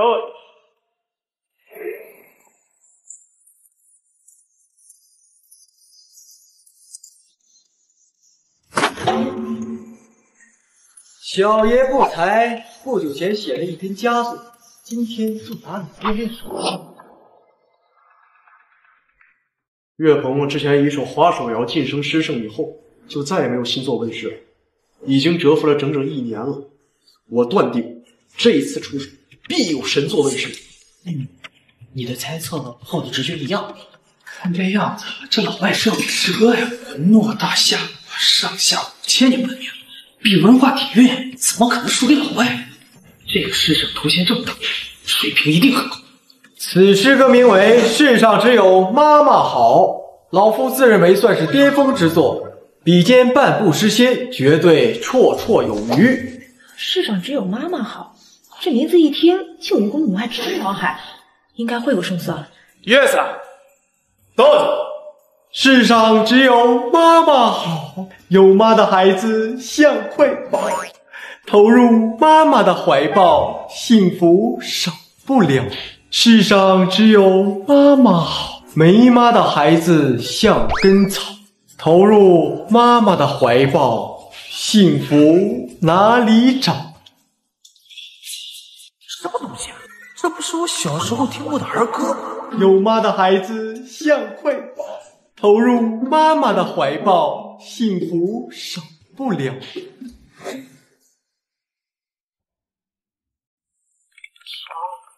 好啊！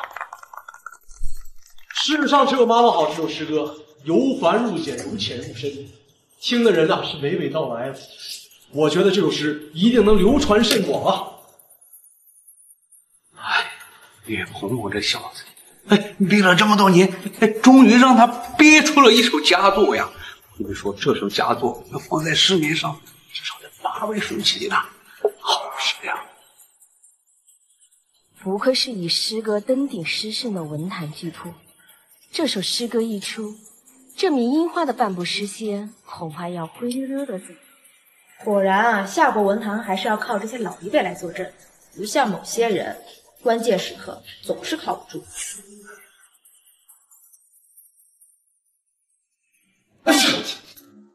怎么好像听到有谁在背后骂我？这些文坛大佬玩的情景小剧场游戏，一首儿歌而已，一个劲儿的推选，还挺入戏。呀西，樱花国的半步诗仙，该你了。我原本以为我低估了你们夏国文坛的实力，没想到和我想象中的一样垃圾。我孙子，不要以为你是个半步诗仙就可以敌我们整个夏国文坛。诋毁！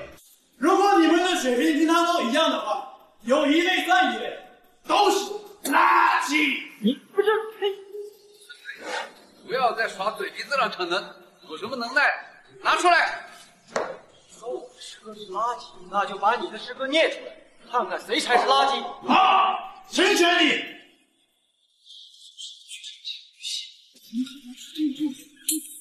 接下来就让各位见识一下樱花国半步诗仙的水平和实力。你有屁快放，少卖关子。过，唯利死相连。坐下，半步诗仙，我孙子一来，不惧黄昏尽，单爬白玉堂，偏偏说几句。今夕喜同茶，今晚数指间，灿烂自生辉。唯恐娇妻骂，莫将其道吧。悠悠歌喉，声声回荡，仿佛身临其境，见证了一对恩爱夫妻在眼前打情骂俏。这就是西洋国半步诗仙的诗歌吗？樱花文坛已经繁华到这种程度了吗？仅仅是一个半步诗仙，就能写出如此丝滑、充满意境的诗歌？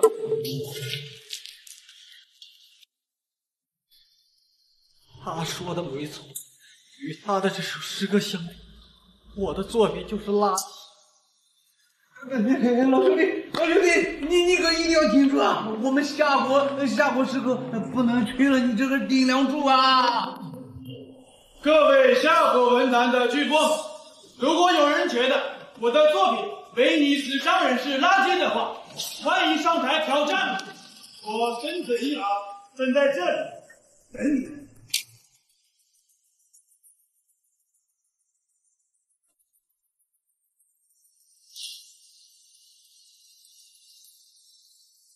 如果没有，就请你们夏国的第一大才女从楼上下来，跟我回樱花国独自约会吧。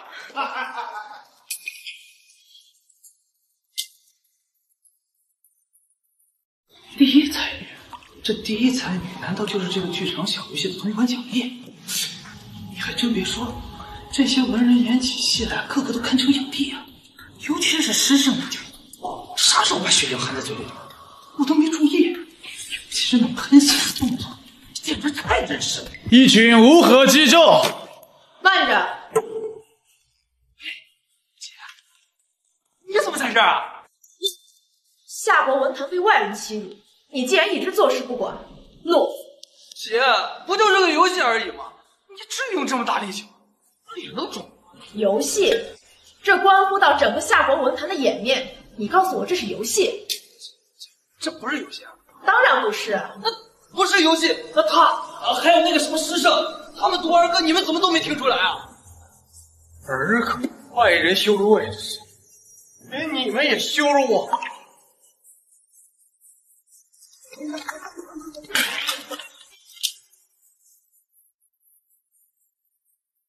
让我死了算了！哎，等等，我兄弟既然这么说，必定有神作问世，听完再死。好嘞。二哥，你竟然敢说我的歌是二哥？谁给你的胆子？本来就是二哥，而且是抄袭的二哥。就你也好意思叫什么万古诗仙？你当众抄袭莎士比亚的作品，你以为没人能听得出来啊？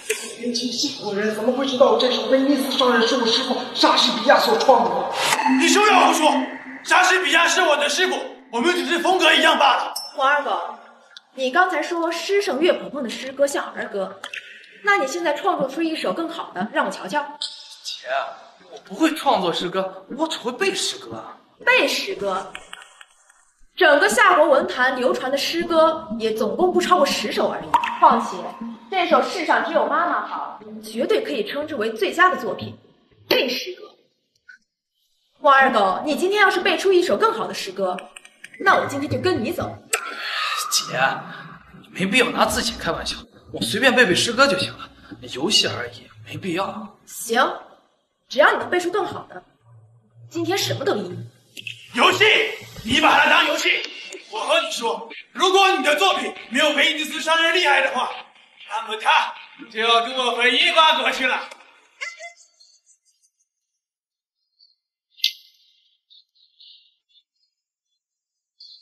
莎士比亚的作品在西洋国或许能够独领风骚，但是有上下5000年文明的夏国来说，比威尼斯商人水平高的简直不要太多。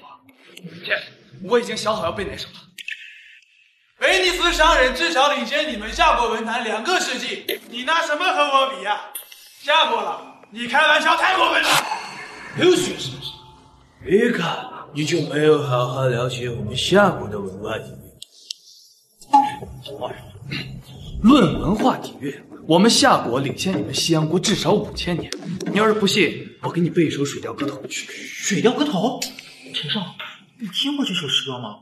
我跟你们说，我大哥一旦说要背诗了，那就是要即兴创作了。这么短时间内的原创诗歌，吹牛逼吗？就他，瞧好了你。《水调歌头》宋·苏轼。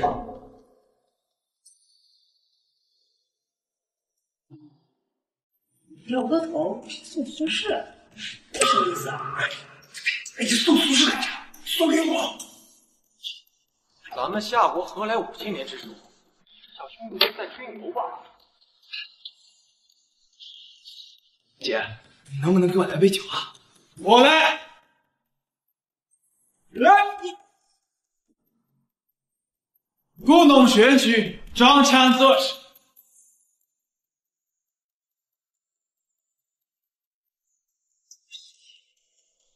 丙辰中秋，欢饮达旦，大醉。作此篇，兼怀子你们夏国近几年的作品都非常的垃圾，下锅了，快点！明月系时矣，妲己问情。不知天上宫阙，今夕是。我欲乘风归去，又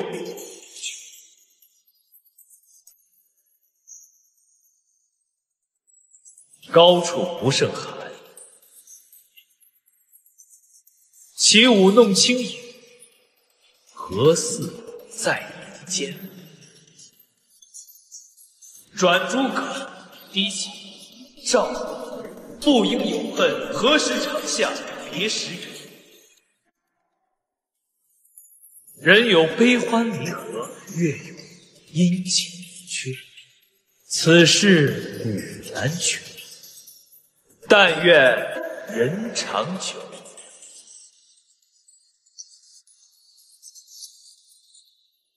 千共婵娟。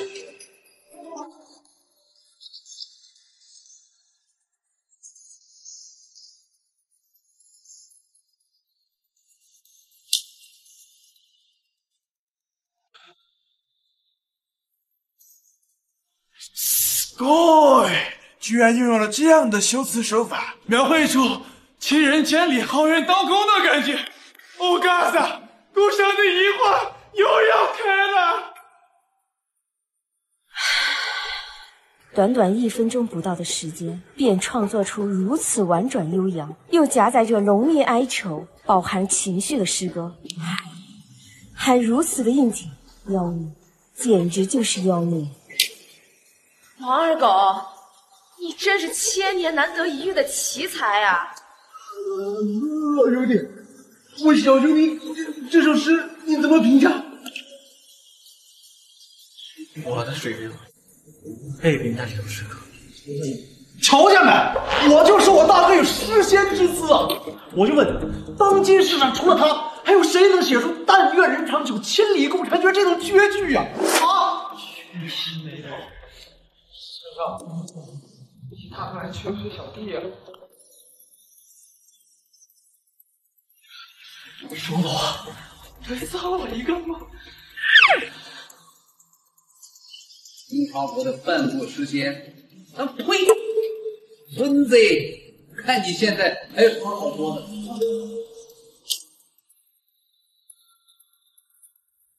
敢问阁下，诗神何人？大惊小怪了吧？在我们夏国，这种诗歌上下5000年仅流传下来的，少说有几百首。像这样的绝世佳作，能有上百首？你这小兄弟挺能唬人啊！几百首，这样的诗歌就算有10首，咱们夏国文坛也不至于落后西洋国数百年，甚至耻笑数百年。哎呀，这小兄弟啊，虽然才华惊人，但是年龄尚小，资历太浅，容易说大话，容易膨胀。哎，王二狗，虽然说你临场发挥创作出了《史记》歌成这种成就，但是你这样会有外国友人，会对我们夏国文坛造成什么影响？姐，我这说的不都是事实吗？咱们夏国文明上下5000年，能拿得出手的诗词歌赋何止百首，千首万首都不止。千首万首，当真有这么多？你不信啊？不信我再给你背几首。当真？我孙子一郎可是樱花国举足轻重的半部诗仙，要是让他将夏国自称上下5000年文化的大话传到国外，那夏国可就丢脸丢到国外了。王二狗，你自己能解释，那是你自己的才华，请你不要牵扯夏国文坛。这说的不都是事实吗？怎么楼上的会长一点都不相信？还是说不想这夏国文化被外国洋人给亏学了？这会长让马盘子呀，就是让你这小兄弟吹牛逼别带上夏国文坛。空腹一短。王二狗，你现在代表的不是你自己，是整个夏国文坛，你可说话注点分寸，别说大话，小心贻笑大方。姐，我给外国友人科普夏国文化，怎么能是说大话？看来阁下有一些吹嘘的成分在里面呀。这些人什么情况？夏国身为4大文明古国，文化底蕴那么深厚，怎么真是一点不知情的样子？阁下的水调歌头，我孙子一郎由衷的敬佩。我的作品《威尼斯商人》与之相比，的确略逊一筹。如果夏国真像你所说的一样，有1000万首这样级别的佳作，我以我半步师仙的名誉做担保，待我回到西洋，我定竭尽全力为你们夏国洗白文化荒漠的标签。如果只是吹嘘，以你的实力无需抹黑，但是你们夏国又会多上一个只会吹嘘的标签。孙子，你这是要挑衅我们夏国文坛？挑衅？不敢不敢，我只是帮你翻译一下他这句话的意义。放肆！虽然我们夏国文坛暂且不如你们西洋文坛，但是也由不得你个外人来教我们做事情。老夫，一个游戏而已，何必那么较真？既然外国有人想听咱们夏国的诗词歌赋，那我就多背几首给他听听罢了。多大点事儿？一言为定。如果你能背出10首，我就承认你们夏国文坛是有文化底蕴的。我们夏国文化底蕴深厚，全球公知，何须你承认？你不就是想听听几首古诗词而已？我再给你背几首就是，多大点事儿？王二公，知道你在说什么吗？姐，我当然知道了，不就是背几首古诗词吗？气死我了！小兄弟还是太年轻，别激将。10首，超过你们夏国文团的。就算是诗经下，也不可能临场写出来。人家就想看我小兄弟吹丑。夏国文坛的事情，那么我石魔张昌昌的诗必须得算上。哎，那我4大才子诗也必须算上，必须的，算上，都得算上。可以，但是必须和水调歌头是一个水平。水调歌头已经是1000年的参真调了。我看你是存心让大哥出丑是吧？刚刚这位才子的话大家都听见了吧？我没有逼他，好像没有吧？哈哈哈哈哈！刘先生，听好了，第1首。大哥，你当真要背10首诗啊？要不算了。我信了。安静。表从必亏己，习苦不言非。小人自龌龊，安知旷世怀？又一首诗，花香。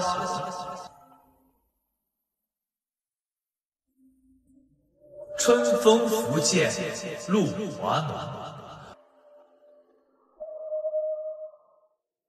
若非群玉山图见，会向瑶台月下。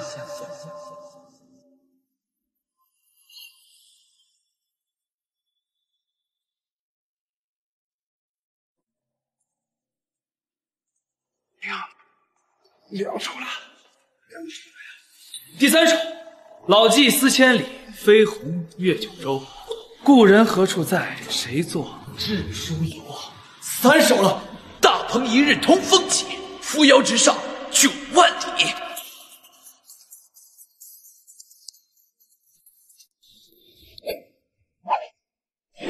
出口成诗，时间下凡，时间下凡了。大鹏一日同风起，扶摇直上9万里。这等豪情壮志的诗，也是我等配听的吗？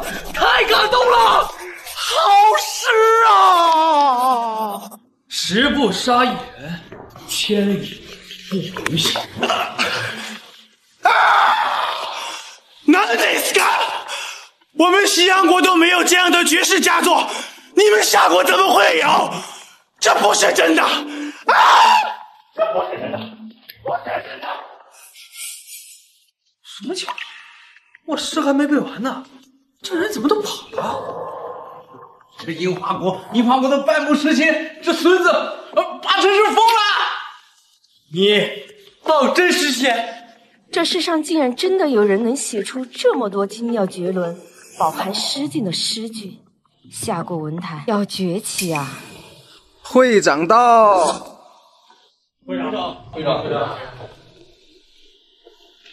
我这个会长已有名无实，我宣布，明日起，王二狗，你为新一任夏国文坛协会会长。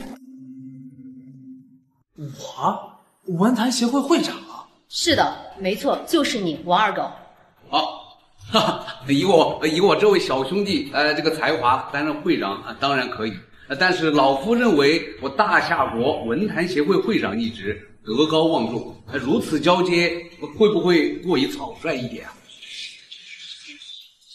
也是，这样吧，我宣布，明日文坛协会举办新一任文坛协会会长继任仪式，望各位文坛高层务必参加。好。妈，各位可有异议？以我大胆的实力如此，绝对可以服众。什么情况？是我误打误撞通关了这个剧小电脑游戏就要结束吗？王二狗，你呢？那个，是不是我答应了，这个宴会就可以结束了？是的。那好吧，你们让我当这个什么会长，那我就当吧。而我又想着这么入戏啊！那个，现在我是不是可以离场了？当然可以，不过你得带着他一起离场。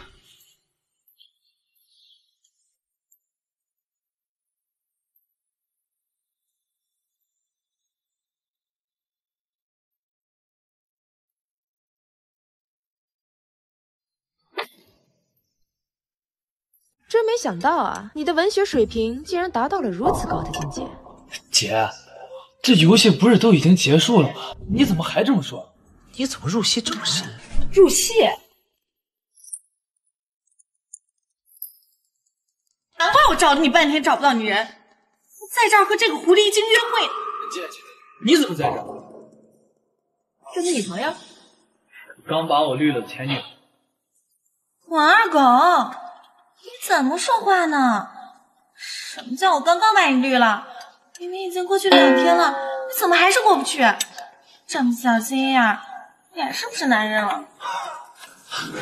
你把我绿了，你还问我是不是男人？陈倩倩，你在这搞笑呢？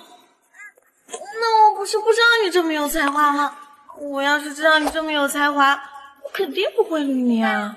王二狗，你这么极品的女朋友，我能找到？上学的时候认识的，是同学。什么同学？王二狗，你没睡醒吗？咱们分明是在你扛包的时候认识的，况且你上过学吗？还同学？老子是受过高等教育的大学生，你说我上没上过学？什么高等教育？哎，我听不懂你在说什么。反正不管你怎么想的，我来找你就一件事儿，把至尊文豪卡转到我的名下。这么说，你已经通过了至尊文豪卡的测试。至尊文豪卡的难度可是 SSS 级啊，你竟然过了！测试的那道对子我刚好学过，运气好而已。你学过？啊，王二狗，你说实话，你到底师承何人？是哪个文豪世家的子弟啊？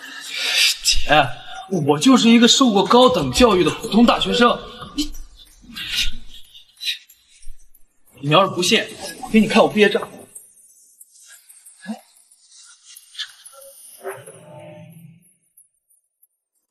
哎，毕业证呢？你要不想说实话就算了，不过按照宴会的约定，你有3次可以单独赴我约的机会，你可以随时联系我。毕业证不是一直带在身上吗？怎么找不到了？王二狗，你就是一个臭扛包工，哪个私塾会要你？毕业证？哪说？王二狗，你跑没用！我是你的女朋友，你的就是我的。至尊文豪卡必须转给我。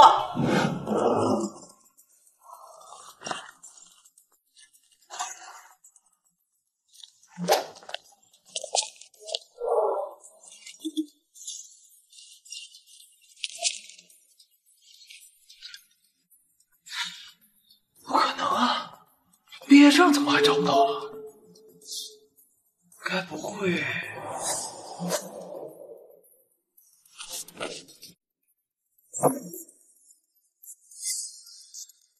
直接去学校不就得了？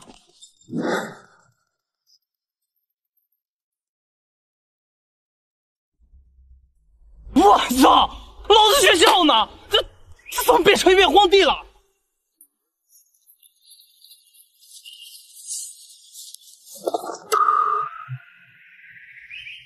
为刍狗，天地之间。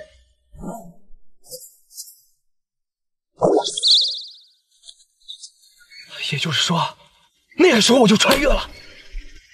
这个世界没有李白，没有杜甫，没有白居易，甚至都没有出现过唐宋元明清，文化断层整整3000年，一首打油诗都能卖上上百万的平行世界。也就是说，那张无限额度的文豪至尊金卡是真的，让我当文坛协会会长也是真的。天不生我王二狗，夏国文坛万古如上也。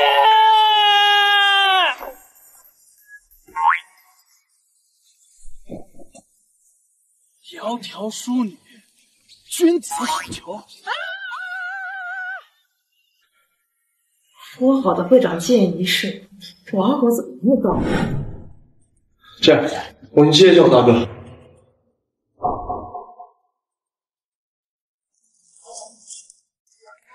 不要了，不要了。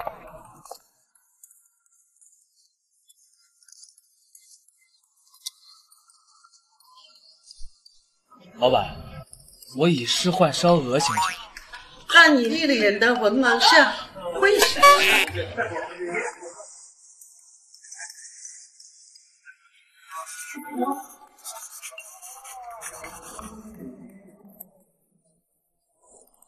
您看这首诗行不行？鹅，曲项向天歌，白毛浮绿水，红掌拨清波。这诗这次放给文坛还没好，起码6位数起开呀！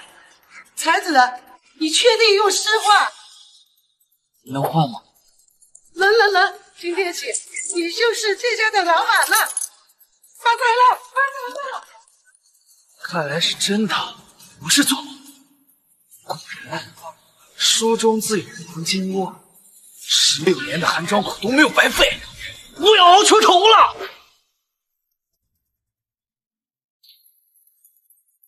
是王二狗来了吗？不是，是西洋国4大诗仙，他们来了。西洋国4大诗仙，他们来干什么？我们西洋国4大诗仙听闻贵国文坛协会会长易主，特意前来拜访。飞禽级的泰多尔，西北风颂的史莱朗多，14行诗的莎士比亚，树叶级的特多曼，西洋国4大诗仙全齐了。看，来者不善。善者不来，估计是为了他们那个疯掉的半步诗仙。今日是我们夏国文坛协会会长交接的重要日子，暂不接客，4位请回吧。The literary association without boards and literary association must be have some capable men, and we all our force have plans and ideas. 老夫还没有想法呢，你们想当这个？你们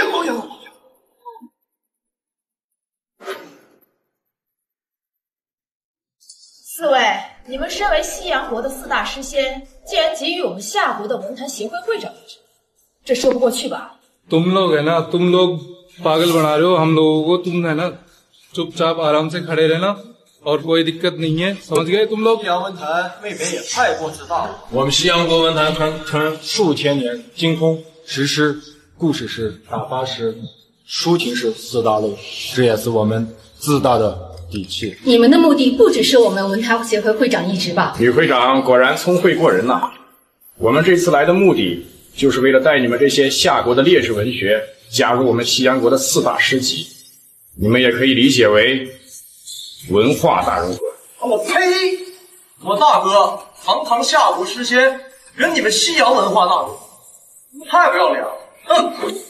既然是来砸场子的，那么就拿出你们西洋国的诗出来比较比较。老夫一介诗魔，我倒真想看看你们这些诗仙到底有什么本事？好，哼，老夫以打油诗正道诗谋，特意打油诗讨教。张老前辈，这西洋国4大诗仙之中，特多满也是打油诗登顶诗仙，其用词滑稽中夹杂着忧愁，几乎毫无破绽。您要小心啊！老夫七步成诗，哼，我不是任何人都可以拿捏的软柿子。7步成诗的瓮里煮大豆，有这种水平的宋晨之作，10大九稳啊！这种旷世神作，配你这帮人？出师吧！河东们，小星星，闪耀闪耀，小星星，我想明白你身形。高高挂在天空中，天上的星星就像钻石，灿烂太阳已西沉。这诗若是让我来对，没有丝毫胜算。老家伙，夏国文坛的荣辱，看你们的了。哼！瓮里煮大豆，诗魔张昌昌。瓮里煮大豆，死不可耐。你懂个屁呀！啊，好好听着，瓮里煮大豆，诗魔张昌昌。煮豆燃，煮豆燃。这煮豆燃什么？这就完了？堂堂夏国诗魔，就这点水平，如此神作竟然没有背会。张昌昌，这次你可丢人丢到西洋国了。煮豆燃什么来着？好像是煮豆燃瓮，瓮怎么烧啊？那是煮豆燃什么？豆燃豆萁，豆在中气。王二狗，大哥，好兄弟，你可来啦！本是同根生，相煎何太急。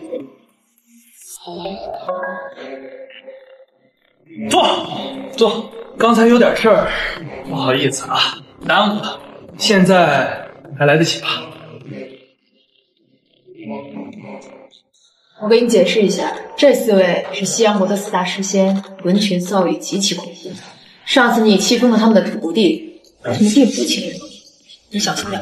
我堂堂21世纪的高材生，脑子里装的够上下5000年的文经，斗诗还斗不过他。放心，你就是夏国诗仙王二朵，正是在下。你刚念的诗是什么意思？什么意思啊？就是在夏国1700多年以前，有一位叫曹植的诗人，在其父亲死后，其兄为了稳固皇位，便强迫他在7步之内写出一首诗，否则便要残害于他。这首诗讲的就是为了利益残害同胞兄弟的故事。胡说八道！整个夏国才1000年历史，哪来1700年历史？哦，我忘了，你是西洋人，是老外。非我族类，其心必异。你不知道也正常。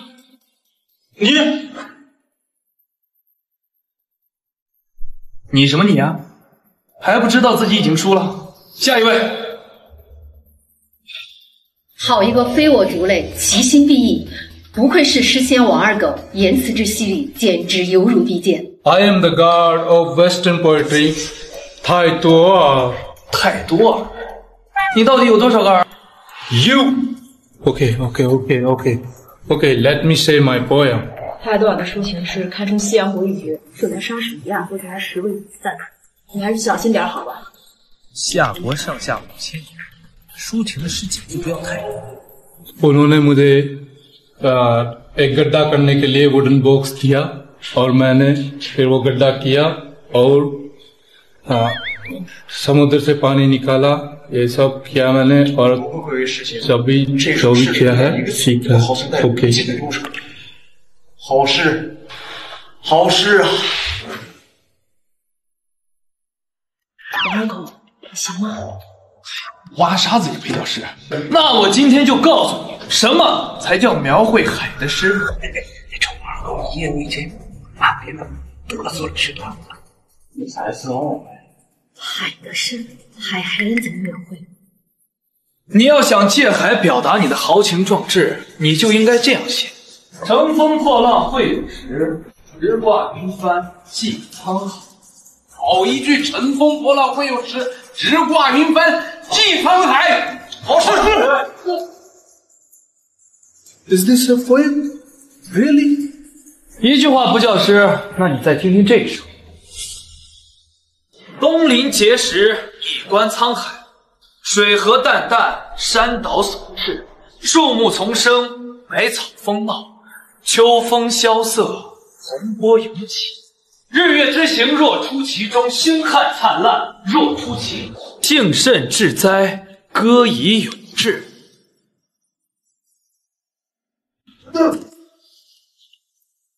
幸甚至哉，歌以咏志。这首诗，老夫这把老骨头都听得热血沸腾起来了！是啊，太热血了，自己的性子又燃烧了，要跳动释放一下青春。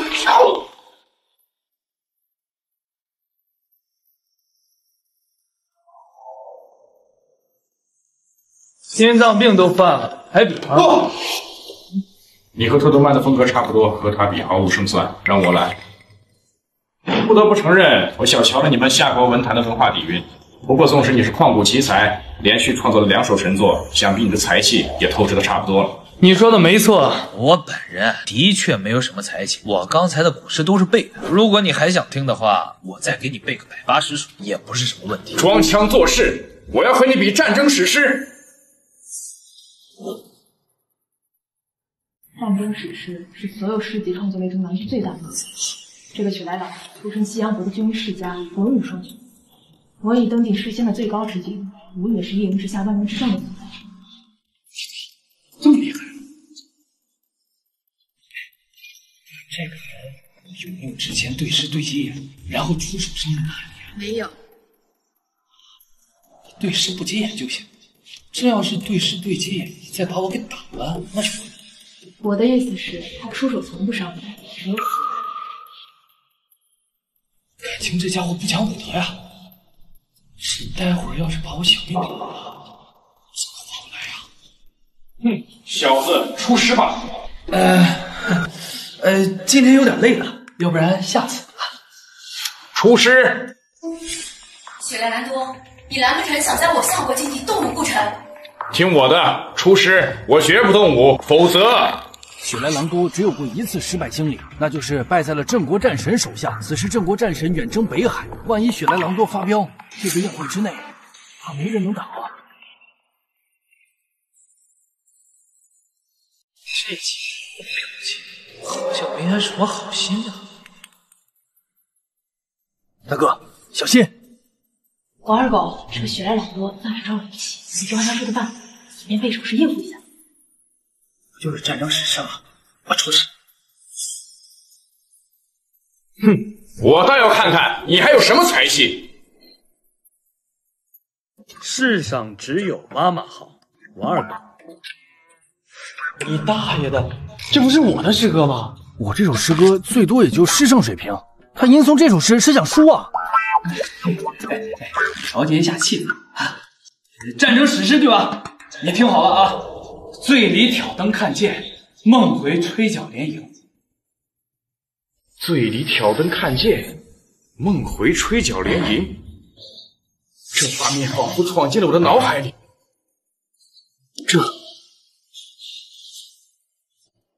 醉里挑灯看剑，梦回吹角连营。800里分麾下炙，50弦酣塞外声。沙场秋铁兵，马作的卢飞快。弓鼓霹雳群惊，了却君王天下事，赢得生前身后。可怜白发生。夏国文坛竟然有这等热血凄凉的诗句！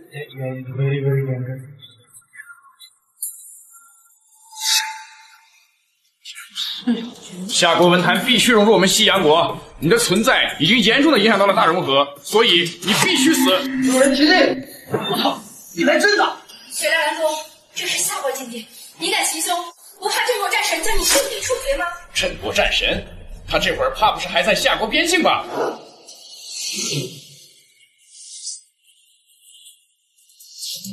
王二狗，我们终于见面了。